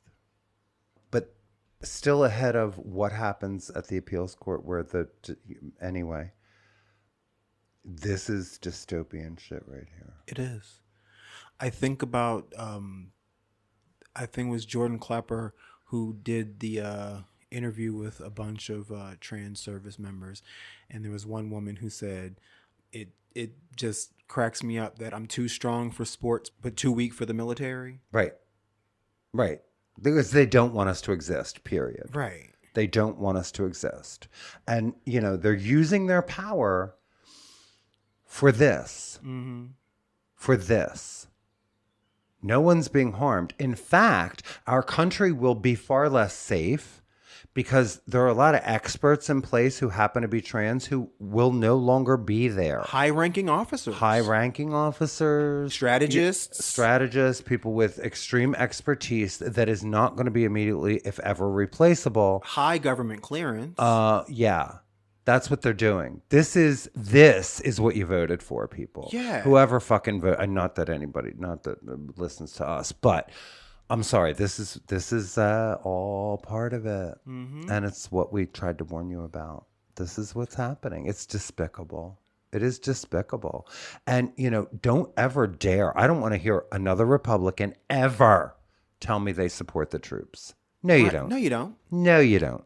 What you support is prejudice and hatred. What you support is just ugly, ugly, ugly behavior. Mm-hmm. And racism. All I can say to transphobia. the our trans service members, and I don't say this because of my own personal feelings, like, thank you for your service, and this country does not fucking deserve you in the first goddamn place. Well, that's true. And the Department of Defense is proceeding with discharges despite the D.C. Circuit Court of Appeals having not yet ruled on whether to allow a preliminary injunction issued by D.C. District Judge Ana Reyes in Talbot v. USA to proceed. They shouldn't be doing anything yet. Right. It's preemptive. Of course it is. And that's, oh my God. It's a contest to see who can get the most shoe polish on their breath. Yeah, from the beginning, the policy has been implemented in a rushed and chaotic manner that is completely unnecessary and deeply disrespectful to those service members who deserve, at the very least, clear information and an orderly process so that they can make informed decisions that will have such a profound effect on their lives and their families, not to mention their careers. You know, Because these are dishonorable discharges, I'm sure, right? well, they can be, basically. If they don't voluntarily go, it leaves them with an ugly discharge, basically. The separation codes that this guidance indicates will appear on the records of officers who are involuntarily separated and will create the false impression that they are some sort of risk to national security. This is grossly untrue and will needlessly limit their civilian employment opportunities. Transgender Americans have served openly and honorably in the U.S. Armed Forces for nearly a decade. Mm-hmm. Thousands. And that's the ones we knew about. Correct. Thousands of transgender troops are currently serving and are fully qualified for the positions in which they serve.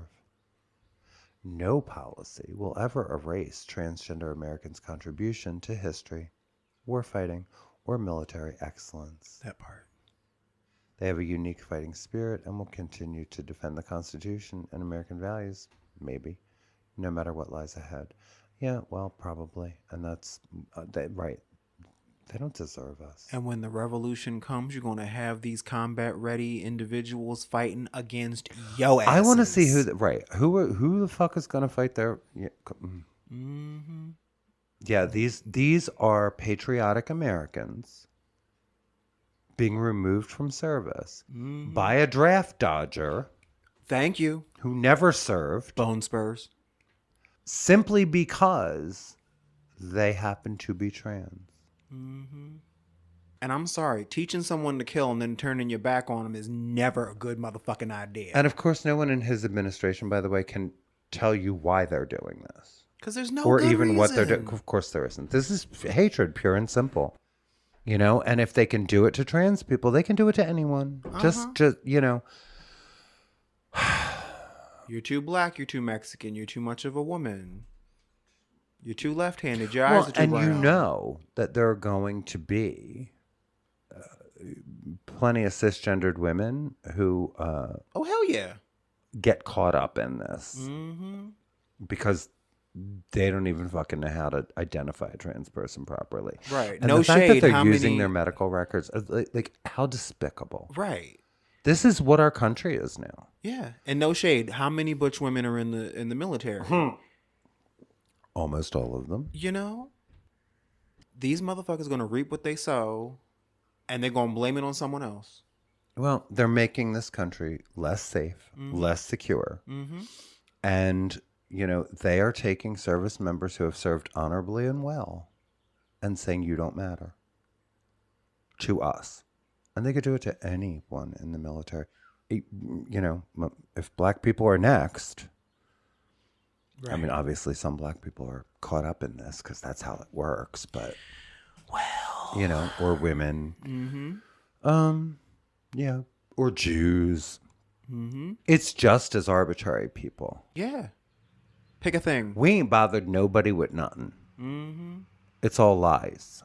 They can't point to actual instances of whom we have harmed. Mm-hmm. They can only, you know, we can point to the statistics about how we've been harmed. Don't be a left-handed Unto sniper. death for being trans in a bathroom. Mm-hmm. Not y'all. Ain't nobody bothering you. Nope. And that's, this is where we are. Yeah. I It's disgusting and disgraceful, but you know this. no, is, it is. And This is who we are now. You know, and if you are a fucking Republican and you call yourself a patriot, shame on you. No, you're not. You're not. You're a You're fucking not. liar. We knew you weren't before, but now we really know you're not. Mm-hmm. If you support this kind of garbage, that is not. You fought for the freedom for these people to fight and be treated with dignity. And if you don't know that, You got these motherfuckers like flying their Trump flag and then their "Don't Tread on Me" flag. It's like this is an invitation to tread hard, but okay. Nothing means nothing. so, by the way, habeas corpus is what gives immigrants the rights to challenge their detention when they face deportation. The Trump administration, of course, would like to eliminate that.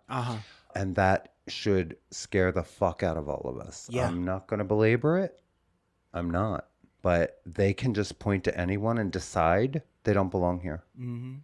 And it's not just immigrants. It is basically, if you are illegally detained for any reason, habeas corpus gives you the right to, have a trial, be Right. seen by a judge. yep. You It has only been suspended 4 times since In- the Constitution was first ratified. Correct.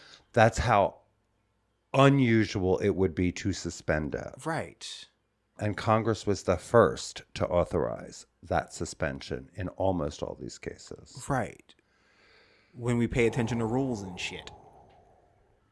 And, except in cases of rebellion, the Trump administration, or an invasion, the public safety may require it. We need them to not have. I'm not even gonna. Anyway, yeah. So that's also in the news. So that's fun. Yeah. Pope Leo. Mm-hmm. Did we say the Pope died last week? We did mention that, right? We did. The Francis kicked. Yeah. Okay, so we have an American-born Pope for the first time ever. Right. He chose the name Leo. All of a sudden, Catholics everywhere can respect a chosen name. Imagine that. We have a black pope. And yes, and if we look at his lineage, it is not pure white. And it didn't take but days for him to say that marriage is, of course, between a man and a woman. Yep. If I you was just like, expected there the it Pope, is. If you expected the Pope not to be Catholic, Right. my queer brothers and sisters who still hold on to the vestiges of that fucked up religion, get sorry. Yeah. Wah, wah. He was saying some good shit, but like I said, I was skeptical as fuck. My side eye has always been 2020. You know what? I have said, and I will continue to say until I'm dead, I didn't abandon my religion. They abandoned me Oh, hell yeah. by saying I don't exist. Not in my queerness, and certainly not in my transness, even though they know I do. And when they admit that I do, they say the only way for me to exist purely and have access to their God would be through celibacy. So, Fuck that noise. too late. Too late. But, nobody should be surprised. He is more liberal than what I expected. He was kind of like Francis's ideal next pope. And, for all that, I guess. But, he said the family is founded on the stable union between a man and a woman. Yeah, okay. How often do you see that, jackass? So like 7 people can get married. Yeah. Well, when... Anyway, I mean, 8 if you can include us. taken together with his assertion that the unborn and elderly enjoy dignity as God's creatures, he offered continuity to Catholics following the death of his predecessor.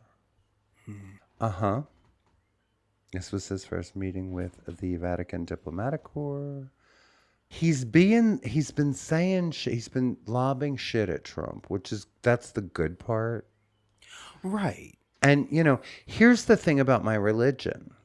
While Francis never sought to change church doctrine, defining marriage as a union between a man and a woman, or abandon the church's position that homosexual acts are intrinsically disordered at the tea dance that is the Vatican, he did reach out to LGBTQ plus Catholics and encourage their inclusion in the life of the church. And he said, who am I to judge? And everybody hung so many hats on that one statement.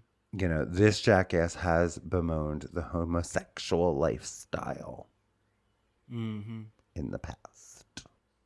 He said, Western mass media is extraordinarily effective in fostering within the general public enormous sympathy for beliefs and practices that are at odds with the gospel.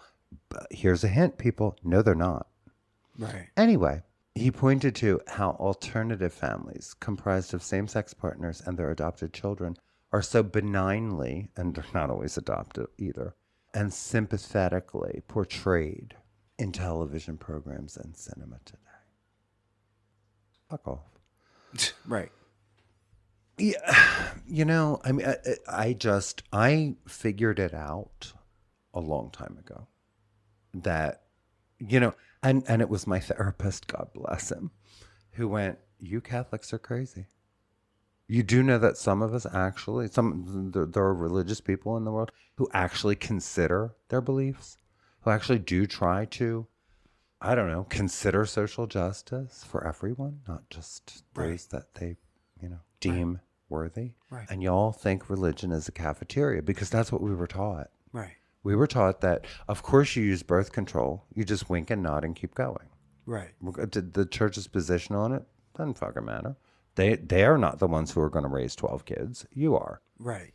Church's position on abortion, yeah, okay, that's cute. It really, that always depends on just who comes home pregnant and by whom. Right. That's how Catholics view abortion. Sorry, but it is. That's how most Americans view abortion, actually. Hypocritically? Yeah. Yeah, hypocritically.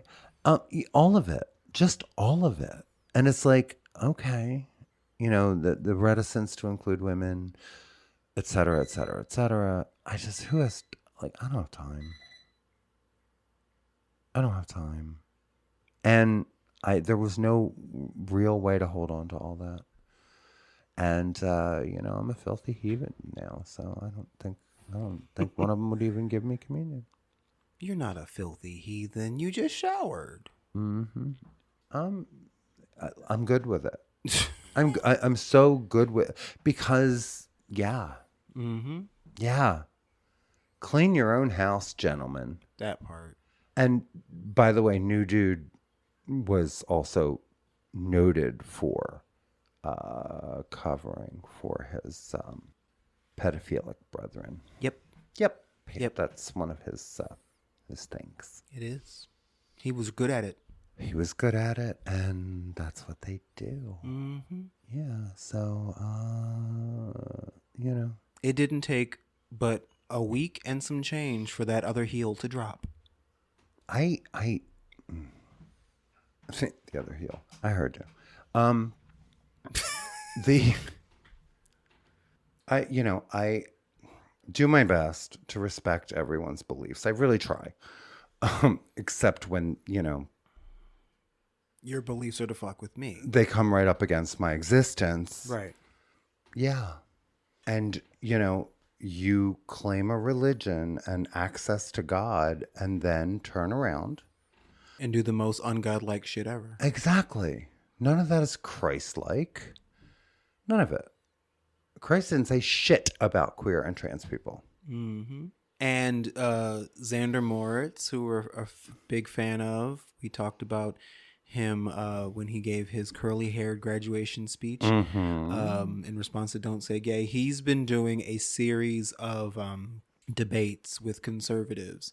And Really? he broke it down to this one chick, and he was like, the homosexuality and quote-unquote sodomy that everyone refers to in the Bible does not refer to a loving, stable, queer relationship. There is no mention of that. Any mention in the Bible is violent, is non-consensual, is pedophilic, is, it has nothing to do with anything that we're talking about. So you're arguing two different things, and that you're rendering your entire argument invalid by even bringing it up. Right. And you assume, like this, when we assume that the Bible is sacrosanct, Right. which version, Right. which edit are you hanging your hat on? Right. Because, by the way, the Catholic Bible doesn't look like the Protestant Bible all that. I mean, there's overlap, but not all of it. Right. We have books y'all don't have. Right. And we're not supposed to read it anyway. There is only one thing that all religions have in common. One. They say this, but go ahead. No, it's Okay. yeah. No The matter golden rule? Yeah, Is that where the we're golden going? rule. That's it. That is the only thing that all religions have in common. Even if they don't live it. Well, yeah, but I'm just saying, like that is the I only. mean, thing. I've seen that poster. I haven't challenged it. No, I looked in different translations from like Buddhism to like ancient Sumerian to fucking it's the only Right, and today's American Christians, Right. especially the evangelicals, right, could not be further from that if they tried harder right. than they already are. They've bastardized their own religion, Yep. and they follow the, like, this is some Revelations shit. Like the mark of the beast on they'll wear it on their foreheads, and then you look at all these MAGA jackasses with their red hats on. It's like, ooh, if ever, like, I never understood how any of that might actually come about until now. And there's your Antichrist. And if you were wondering how people of faith would wind up following someone who is the antithesis of everything you were raised to believe, take a look in the mirror, because you're doing it. Hello? This is some Omen 3 shit. Yeah, I know. Yeah. That's crazy. I'm going to let you take this next one because you have feelings. And rightly so. So, yeah.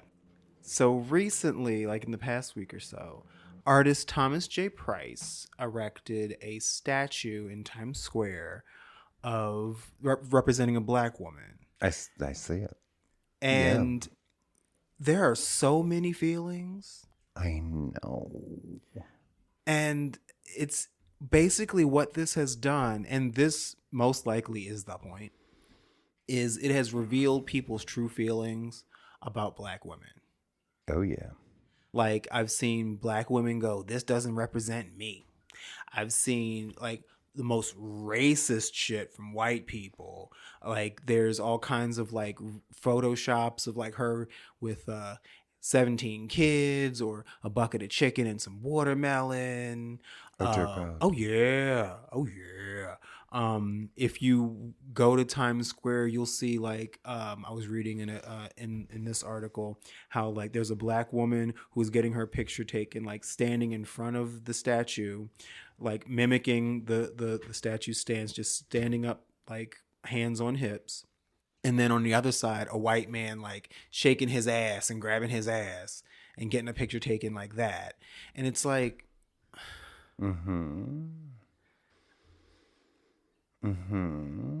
it's just insane. And, you know, I said this is like, people are acting like this is meant to be a representation of all black women. No. No. It is a depiction of a singular black woman. You know, it's not meant to. It challenges so much. Right. And it's the fact that, you know, the woman has like an average American, arguably, body type. She's wearing braids. She's wearing a t-shirt. She's wearing jeans. She's not like looking at. Like her gaze is not directed really anywhere. It's not really focused. She's just standing there. She's just looking. She's just being. You know, I want to move right on to Dr. Gregory King and the piece that he wrote. Yes, my friend Gregory King. Yeah. He wrote an article, and it gets to the heart of all of this. In the first paragraph, there she stands, tall, unmoved, magnificent. A black woman cast in bronze, hands on hips, eyes forward, unbothered by your projections. Not seductive, not maternal, not apologizing. Just there. Uncompromising, undeniable, and whole. And America can't stand it. That part. It's just a black woman existing, and it elicits all of the feelings. Right. The statue commands Times Square, not with a smirk or a sachet, but with stillness, with audacity. And that, more than anything, has shaken the table. Because what makes America flinch is not violence or vulgarity. It's a black woman who refuses to perform. That part. Yeah. Like, so many people, and I'm thinking of white people, but it ain't just white people. Like, their concept of what a black woman is primarily influenced by, like, images they've seen, you know, in media, but very rarely by people that they actually know. Like, I know this chick. I've worked with her. I've gone to school with her. I may have to read every word he wrote. This isn't a monument to trauma. It's not an ode to resilience wrapped in pain. Nope. It's not a statue of Harriet tub-manning her way to a freedom America still withholds. No. This black woman is simply being. Braids down her back, not seeking approval, not inviting consumption. Is that what makes her dangerous? This country has always demanded that black women shrink to fit its comfort. The strong black woman praised, so long as she never rests. The angry black woman feared, because she might just be righteously pissed. The quiet black woman ideal, until she dares speak. But a statue that does none of that, a black woman elevated and enlarged, not to please, but to exist, cue the outrage. Mm-hmm. Oh, yeah, people are like, oh, why she gotta be angry? Where do you see that?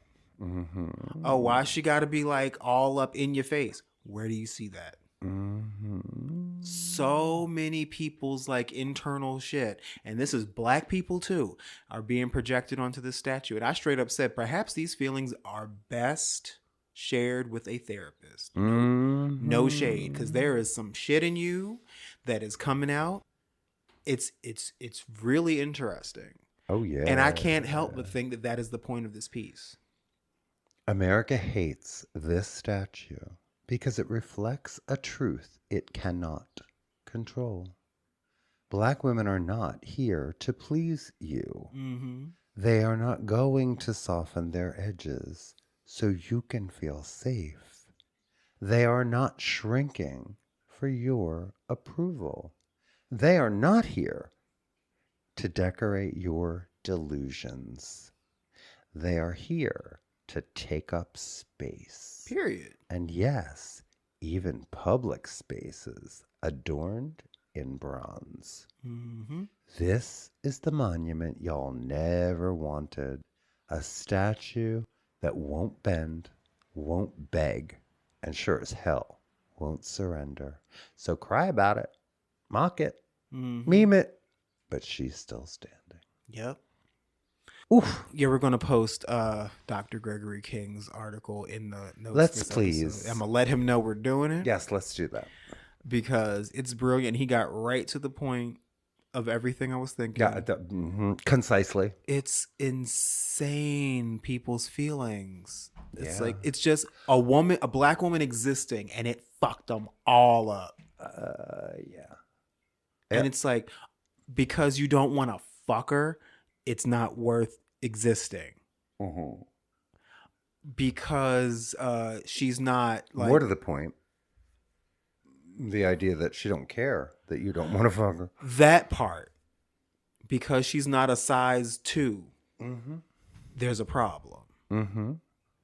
You know, someone said, oh, she's like, the only thing missing is like her 18 kids and 19 baby daddies. Where's that coming from? Wow. She's literally standing there. Uh-huh. That's too much. Like, I really, really hope that this was the point, because it's bringing out some demons in some people.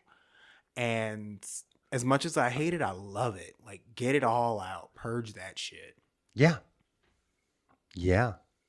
And again, it is black people too. I've seen some wild shit from black people. It's Okay. like, that's why I was like, damn, y'all need to talk to a therapist, because there is some self-hate in you that is coming out. Yep. My proud sister. Oh. But the best comment. I'm saying this on LinkedIn because I know. That's where he posted it. Gregory's article was on LinkedIn. Mm-hmm. And this one individual, white man, he was like, this feels like a dumbing down of black people. I'm sorry, what? Yeah. I'm sorry, what? And people were like, who the fuck are you to even... And he was like, I'm sorry, I am quite familiar with black culture, and I've funded so much of it. And I wanted... Oh, there we go. I wanted to say thank you, oh great negrologist, but I did not. Because that's what it's giving. You know that fragility. Intimately, you know that fragility. Thank you, oh great Negrologist. Yeah. I mean, you don't wait For bowing down from on high. How fucking often have we touched on it and upset the white people around us? Oh my God. I can do it. It's not hard. You know? It's really not hard. You don't have to scratch hard at all. Nope. No. Mm-mm. And dare I say, there's a larger conversation to be had about womanhood. Mm-hmm. There are parts to this I can relate to. Mm-hmm. Because I'm not apologizing to anybody. Exactly. And I've come across several people who don't know what the fuck to do with me. And that's the And thing. I'm good with it. I'm okay with that. Mm-hmm. I will leave you in your discomfort and walk the fuck away. Because I don't care. I'm too old to care. Right. Been through too much. Been seen too much. Yep. And that's kind of what's depicted there. And people are losing their fucking minds. Mm-hmm. And that's the beautiful thing about that statue. All the shit that's being said, that woman The neutrality doesn't give a fuck. Right. But it's not. It's a defiance they can't address. Mm-hmm. And that's part of the problem. Mm-hmm. Because it's the defiance of existence. It's the audacity to exist. Mm-hmm. And take up space. Mm-hmm. Regardless of your opinion. Mm-hmm. And that is what is on full display. I mean, I've said, you want to sum up current events? It is we had to know that the death knell of the patriarchy would be very loud and very obtrusive and very invasive and dangerous. Mm-hmm. I still think it's the last throes. Yeah. I still think we've raised generations of people who care more than this. Yeah. But I the do. problem is when cowards go down, they try to take as many motherfuckers as they can with them. Well, yeah. I mean, this has been quite a study, has it not? It has, Joe. And yeah. It broke them. Mm-hmm. Broke them. Broke them further anyway. Broke them. More. And but again, you don't have to poke hard or far. Nope. To do so. And that's the thing. The thing that I'm getting less and less tolerant of is, all right, y'all won everything. You seem to be in control of everything, and yet you're still completely fucking miserable. You're still trying to own us. You're still, Perhaps the problem y'all is you. are just miserable. And like your billionaire overlords, you will never be happy. Right. Perhaps the problem is actually you. It's actually you. Maybe if you look inward for 5 seconds, you might, I already lost you. Mm-hmm. Yeah, this might be a more peaceful world. If you, Yep. And they'd rather, whatever. Yeah. Love that exists. Truly. It makes me want to go to Times Square. For real, though. Just to hang out and sit with her for a while. But I don't want to watch the peopling. Like I don't want to even see that part because I will think even less of humanity. Is that even possible? I don't know. I'm afraid it might be. Like, do I really want to find out? I mean, it is always possible because, again, no matter how much you scrape the bottom of the barrel, you can always lift that motherfucker up. Yeah. I think that we should take another break. And we can come back and cleanse our palates. Yes. I'm going to go scrub mine right now. Okay. And try to come back with a new attitude. We'll be right back. We'll be right back.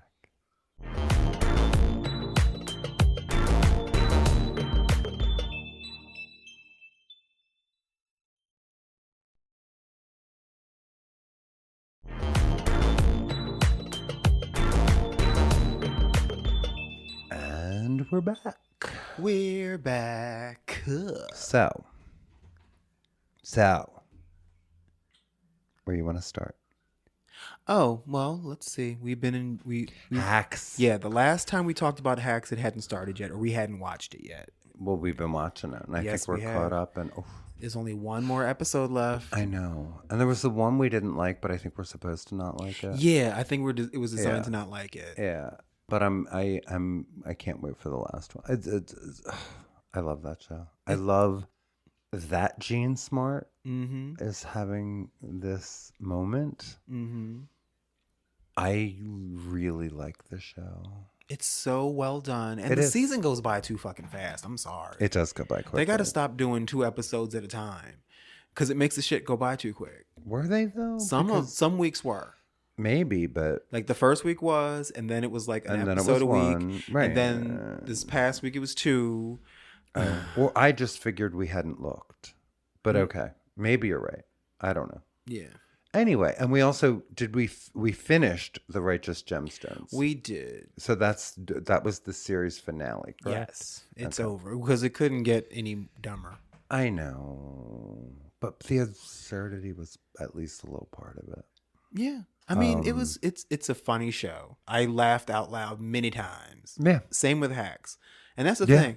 I have become so jaded when it comes to comedy because I've been studying stand up since I was like 10. So Same, actually. right, so like I'll watch something and it will be funny, and I'll just go in my head, that was funny, and I'll mean it, like that was funny.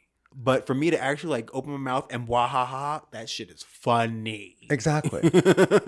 And I'm sorry, that should be at least part of it. Right. That's why there are comedians who, I'm not going to name them, but who I cannot stand because I've yet to crack a smile. Right. And clearly in certain intellectual circles, I guess you have an audience, but I can't imagine who it is. Right. And some people are comedians just because they say so. Yeah. Yeah. Like, you are an orator. You are a good speaker Well, right. So who is occasionally funny. now I know who you're talking about. You know who I was talking about. Uh-huh. Yeah. Yeah. But I know who you're referencing. And yeah, they are not a comedian. But they have a lot of good shit to say. Right. And I will always listen to them say it. But I think, I don't know who decided to kind of couch it as stand-up because it isn't. And it's also not, we're talking about Alok. It's also not. Damn it.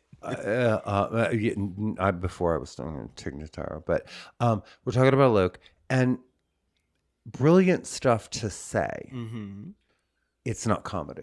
Well, It is occasionally humorous. If you couch it in comedy, it's more accessible to more people. I guess, but it's not Nanette. It is not groundbreaking humor. Right. I mean, Hannah Gadsby did something brilliant and singular with Nanette. In that, she was so fucking funny and so goddamn real at the same time. Right. Several people had to take several seats and figure out what they just watched. Uh-huh. Still adore that piece. It should be studied forever. Yeah. Same with Gerard Carmichael and Rathaniel. I liked Rathaniel. Very much. Yeah. That's the best work I think he's ever done.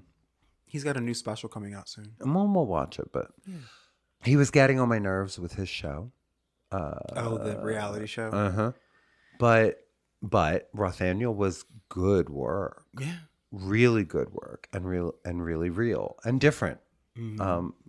Different again from what Nanette was. But above all, funny. Funny.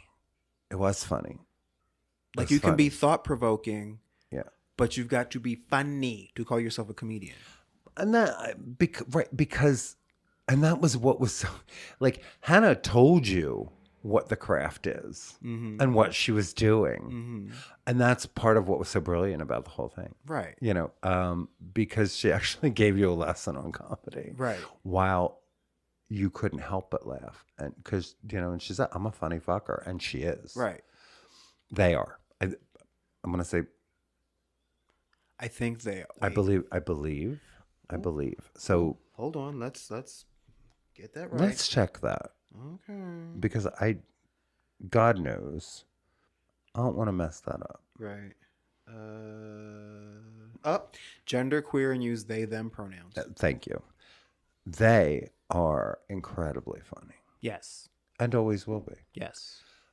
Yeah, Alok is thought-provoking Yes. And brilliant. and brilliant in so much. Because I said to them Just not on Instagram, I was like, you look amazing for 300.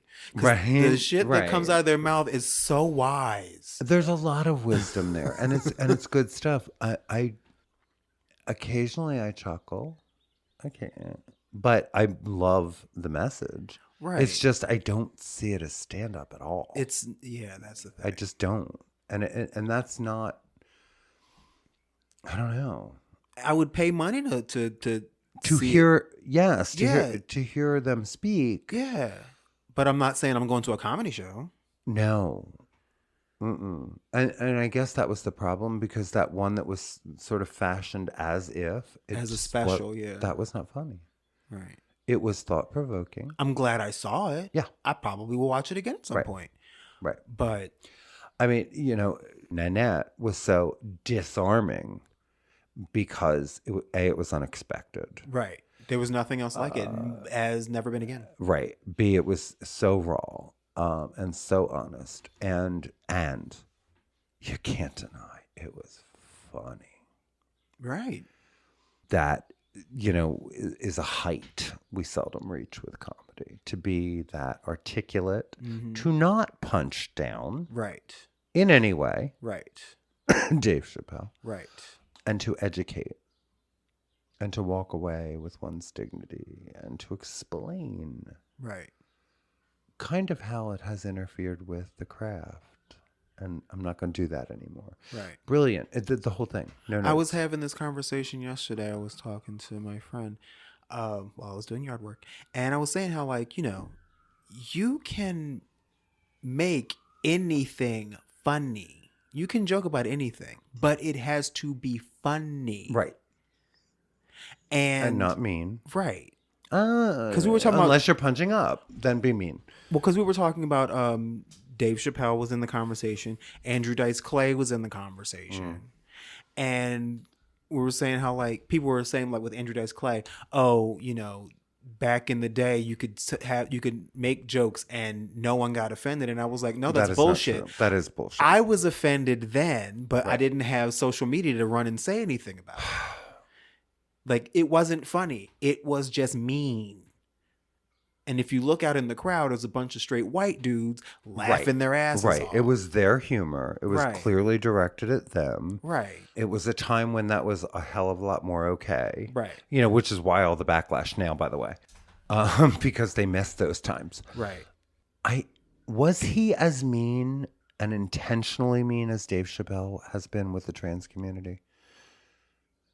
Because I don't feel like he was. I mean, it wasn't funny. I'm going to A lot of say it- no only because. I never saw him triple down. Well, that's what I'm saying. When I was actually just watching a docuseries about Andrew Dice Clay. When he started receiving backlash, because the Andrew Dice Clay persona was a character that this person was putting on. Was a character, yes. First of all. Yes. And That I'm not defending. Right. It got bigger than him. Yes, very much. And so, he For a minute, tried to but back yeah. away. Well, yeah, he tried to back away from it and fucked his whole shit up because he wasn't trying to be the face of white racism and misogyny. No, he wasn't, and that's the thing. But at the same time, as I said, He was capitalizing on it. right. As I said to my friend, I was like, those jokes didn't come out of the ether. He wrote that shit. So let's not get too sympathetic. But my point being, he did say, okay, I will stop. Unlike Dave Chappelle, Who has tripled down? who acts like a fucking attacking 4-year-old. Trans people, punching down Right. at us, causing us to be less safe. Right. When you tell a 4-year-old stop banging on the table, what do? They bang harder. Unapologetically. Doesn't care. Right. Doesn't care. That is not funny. No. And not only that, it's not comedy. Right. And that's the thing. It could have at least been funny. Who? What? Punching down at trans people? No. okay, there's insult comics. Joan Rivers, for instance. funny, Don problematic. Rickles, that Yeah, was problematic his as fuck, thing. But but would he even funny. have a career right now? I That, don't well, know. this was also our conversation because we were saying like if Joan was still alive, she would have gotten canceled the next year any goddamn way. I'm maybe. I mean, she was of a certain time. Right. But she was consistently funny. She was funny. She said some horrible shit, and I laughed my ass off and felt bad about laughing. And I and I went to see her live. Absolutely. She was funny. Right. Legendarily funny. And that's the thing. When you can get the people that you are saying horrible shit about to laugh at what you're saying, Right. that is talent. And that's the thing. Right. Nobody could take over and start and where she left off. It wasn't possible. Right. And you're going to be held to a different standard. Right. She crafted that shit over a long time. Right. As one of the very first women to, take those stages and make that money and do what she did. And she was definitely not the inspiration for Jean Smart's character in Hacks. I don't care what you say. You're right. She totally was. And, people that had met her, it was interesting because, I mean, we've talked about this. Like, I believe Soupy said Joan Rivers was showbiz crazy. Right. Right. So the game that Kathy would play with Soupy all the time was, are they Soupy sales. crazy? Yeah. Are they crazy, or are they showbiz crazy? Right. Because it's different. It is different. And, he said, no, she was showbiz crazy. She did what she did and was often the way she was because she thought she had to be to gain respect in the industry and be taken seriously. Yeah. And yeah, she came off as a crazy, nasty bitch to passersby, but also deeply devoted to an AIDS charity. God's Love We Deliver. There was a whole nother side to that human. She was in no way one-dimensional. Right. She just wasn't one to be fucked with. Right. And at a time when everyone was trying to fuck with there her. was no roadmap. Right. Not really. Right. I mean, there was Belle Barth, there was Toadie Fields, there was, Sophie Tucker. They existed. But they weren't trying to damn, were they feeling for step between. into a man's world. I'm doing air quotes. Necessarily. Like she was trying never at the level she did. That's what I'm saying. And right.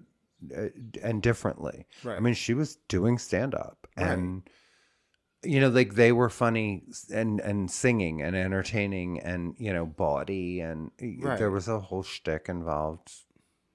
Yeah, with all of them. That wasn't Joan Rivers. Joan was. It was Joan's business. I'm going to say she was the first woman to do it. Just get out there with a microphone and do stand up. Joan's business acumen Like was what that. ruffled the men's feathers, and that's Absolutely where she had to get her armor up. Yeah, and I mean Phyllis Diller was also a contemporary, but again different, very different, very self-effacing, which so was Joan Rivers in a lot of her early stuff. I remember liking them both. Yeah. And I also remember loving Lucille Ball at the same time. Lucille Ball was a fucking boss. Who was their predecessor, in terms of comedy, but not a stand-up. A funny broad who had a deep understanding of the business and made it work for her. The first. Right, the first. And Star Trek, yep. Thank her. Did you see that video clip of her? I believe I think it was Dick Cavett, and Dick Cavett was in the audience with audience members who had questions for her, and he kept putting his hand on them, and every 5 seconds she's like, take your hands off of him, take your hands off her, put your hand, take your hand. She wasn't letting him get away with shit. Good. And I loved that. I loved that. Well, and that's who I think she was. And I adored her, and how many books do we have? And how many, homages? My very first Barbie is Lucy. Yep. Yeah. Obviously as an adult. But anyway. Not the point. Those are the women who reminded me of the women that I grew up around. Many of them deeply flawed, but funny. And they took care of business and they kept it pushing and funny. That laughter was what they had. You know, my mother, who did not hang out in bars ever, had several friends who were barmaids, and they were funny fuckers. Oh my God, I love them. They had to be. I adored those women, and I learned so much from them, and they all loved me. Like, we always just connected. And there was that brand of survival. And I want to say, you know, not conforming to the norm, and actually not even having a place in the norm, but surviving Right. and having fun along the way, and keeping everyone around them laughing their asses off. And isn't that the legends that we know personally? Yeah. Isn't that what they do? We keep laughing. Because what else are we going to do? That part. You know, and making each other laugh is hella fun. Yeah. It is. You know, because, like, it is. It is. It's one of my favorite things to do. When you can make a comedian you respect laughed, it's fun. Yeah. It is fun. Yeah. Yeah. And Hacks is an amalgam, but yeah, it's so much Joan Rivers. Oh, it's totally Joan Rivers. But it's insightful, and she's a complicated, flawed character. And you know, that was the showbiz crazy, I think, of Joan Rivers. Is Right. no matter how busy, no matter how wealthy, no matter how, it was never enough, and she Right. thought it was all going to go away tomorrow. Oh, yeah. She couldn't stand to have like a free space in her calendar. And that last special about her, I can't remember what it was called, was really pretty raw and good, and a good picture of who she was. And I think it captured that. Yeah. That, you know, this was not a one-dimensional person.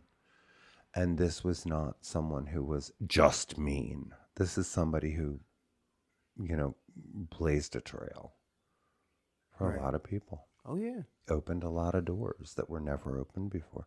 So you gotta weigh that. And yeah, Hacks just references that. Love that show. And it's going to be over next week. I know. Well, forever or this season? Just for the season. I think it's just this season. Yeah. And Gene Smart's going to Broadway. Yeah. In what? I forget. It's going to be a one-woman show called Call Me Izzy, a chronicle of one woman's quest for freedom in a world that has always held her back. At Broadway Studio 54. That's fun. Yeah, that could be really interesting. Yeah. I don't know what this other thing is of which you speak. Oh, yeah. So Because I've been watching Drag Race All Stars season 10, which is up now. And they've made... it's not season 43? Well, it's the flagship season is... The next season is going to be 18. They just finished season 17. Okay. And then they have their All Stars, which we're in now, which is All Stars 10. Okay. Yeah. And that's not counting all the other It feels like there's been more. Right. And there's all this other Philippines horseshit. and Mexico and Gotcha. Brussels and all that bullshit. Gotcha. Anyway. Okay. So season 10, let's Yes. focus. They Dinner's ready. They switched it up. And they're doing, I think it's 16 queens, and they're doing it bracket style like it's sports and shit. Oh, God. So each bracket is a separate set of queens, and they each get 3 episodes. And then the top 3 from each bracket, they move on. And then finally it's the last 9 queens, and then they compete until someone wins. It's actually exciting so far. Like, I've been enjoying the queens that were on. Next, I'm not looking forward to the next bracket because it's queens that I don't like fucking Mistress Isabel Brooks. I mean, she's going to be a shady bitch for no goddamn reason. I'm like, oh, here comes the bullshit. But then we're getting to like Ginger Minj is coming back and other queens that I like. I'm actually interested in Drag Race again because I didn't watch the last season, the last regular season, because I did not care. I did not care. And the last season of All Stars was like meh as fuck. So I'm actually like, yay, I care about Drag And Race. I still get hung up on the whole the competition of it all. It's not like it was when you were watching it. I mean, I just don't love that aspect. Like, It's really more about the talent now. right. Like, it's fun. And again, I always watch it for the creativity because I'm an artist and that's really what it's about for me. Mm-hmm. Yeah, I just wish it didn't have to be a competition. I know. But that's how I feel about most of life. Mm-hmm. Because, truly, who are we competing with? But, that's existential and shit. I'm only competing with me. Right. And that's enough. Well, those are the ones that win. Well, and that's true. I mean, it is true. But like, for instance, the last main season I watched was when Sasha Colby won. And she wasn't none of these bitches her competition. She just came in. She was like, I want to not fall on my face. I want to make sure that, I look good to me. Mm-hmm. When I watch this back, I want to not be embarrassed. And, I'll see how long I stay on. And, everyone but her was surprised when she won. Yeah. Or rather, she was the only one. One of these days, I want to kiki with somebody in New York who knew Rue back in the day. And I want them to tell me he is not the shallow human I think I see. Because maybe it would, I don't know. But I don't know. think you'll find that.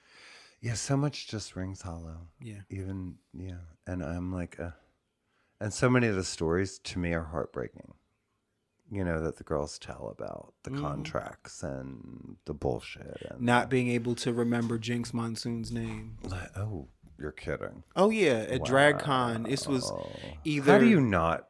I remember Jinx Monsoon. This was like, I think it was right after Jinx won Queen of All Queens for the All Winter season, or it was just before, and it was DragCon, and she was talking about all the queens, and she was like, including this one here. What's your name? And she's like, Jinx.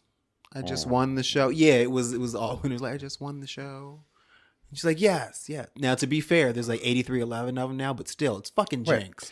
Right. Well, but, and maybe there's a point to it. I don't know. I guess I'm still hung up on, what the hell was that show? AJ and the Bean, or whatever the fuck. AJ and the Queen. I'm still there. I mean, she had all the depth and acting skills of a bean, so I understand how you made that of mistake. A sheet of paper. Yeah. And couldn't convince me she was falling if I threw the bitch down the steps myself. I know. I know. And, like, I guess, why do I care? But I don't know. And she be trying to act even more on Drag Race now. I think she's trying to rack up them SAG credits or something. I don't know. So anyway, I'm loving this season of All Stars. And I'm excited to see where it goes. Okay. And speaking of where things are going, I think we need to go into some podcast business. Let's do that. Okay. If you haven't already, why don't you swing on by Apple Podcasts or Good Pods or wherever you enjoy our show and leave us a review or a rating or hit that subscribe button. 5 stars or more, please. Follow us on social at Full Circle the Pod on Instagram and Threads, at Full Circle the Podcast on TikTok. You can follow Martha at iMarthaMadrigal everywhere.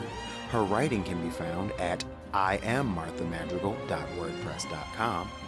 I am at Neverskirt everywhere. Or you can just visit our linktree /Full Circle the Pod. If you have a story idea or some gossip or just want to say hi and tell us we're doing a great job, drop us a line at askfullcirclepod@gmail.com. We'd love to hear from you. You could also consider supporting Full Circle the Podcast by becoming a patron at our Patreon, patreon.com/FullCircleThePod. Starting at just the $3 a month tier, you get access to all of our episodes ad-free and before everyone else. Then, starting at the $6 a month tier, you get access to our behind-the-scenes and bonus footage, and it only gets better from there. It's fun over at the Patreon. You can also check out our Discord channel, Full Circle the Podcast. Podcast business over. Alrighty. Anyway, I got nothing else. I don't think. Dinner's ready. Okay. You hungry? Sure. Okay, we should eat. I am Martha Madrigal. And I am Charles Tyson Jr. And you've been listening to Full Circle, The podcast. Thank you all for tuning in, and hopefully we'll see you next week. Bye, everyone. Full Circle is a Never Scared Productions podcast, hosted by Charles Tyson Jr. and Martha Madrigal, produced and edited by Never Scared, executive produced by Charles Tyson Jr. and Martha Madrigal. Our theme and music is by the Jingleberries. All names, pictures, music, audio, and video clips are registered trademarks and/or copyrights of their respective copyright holders.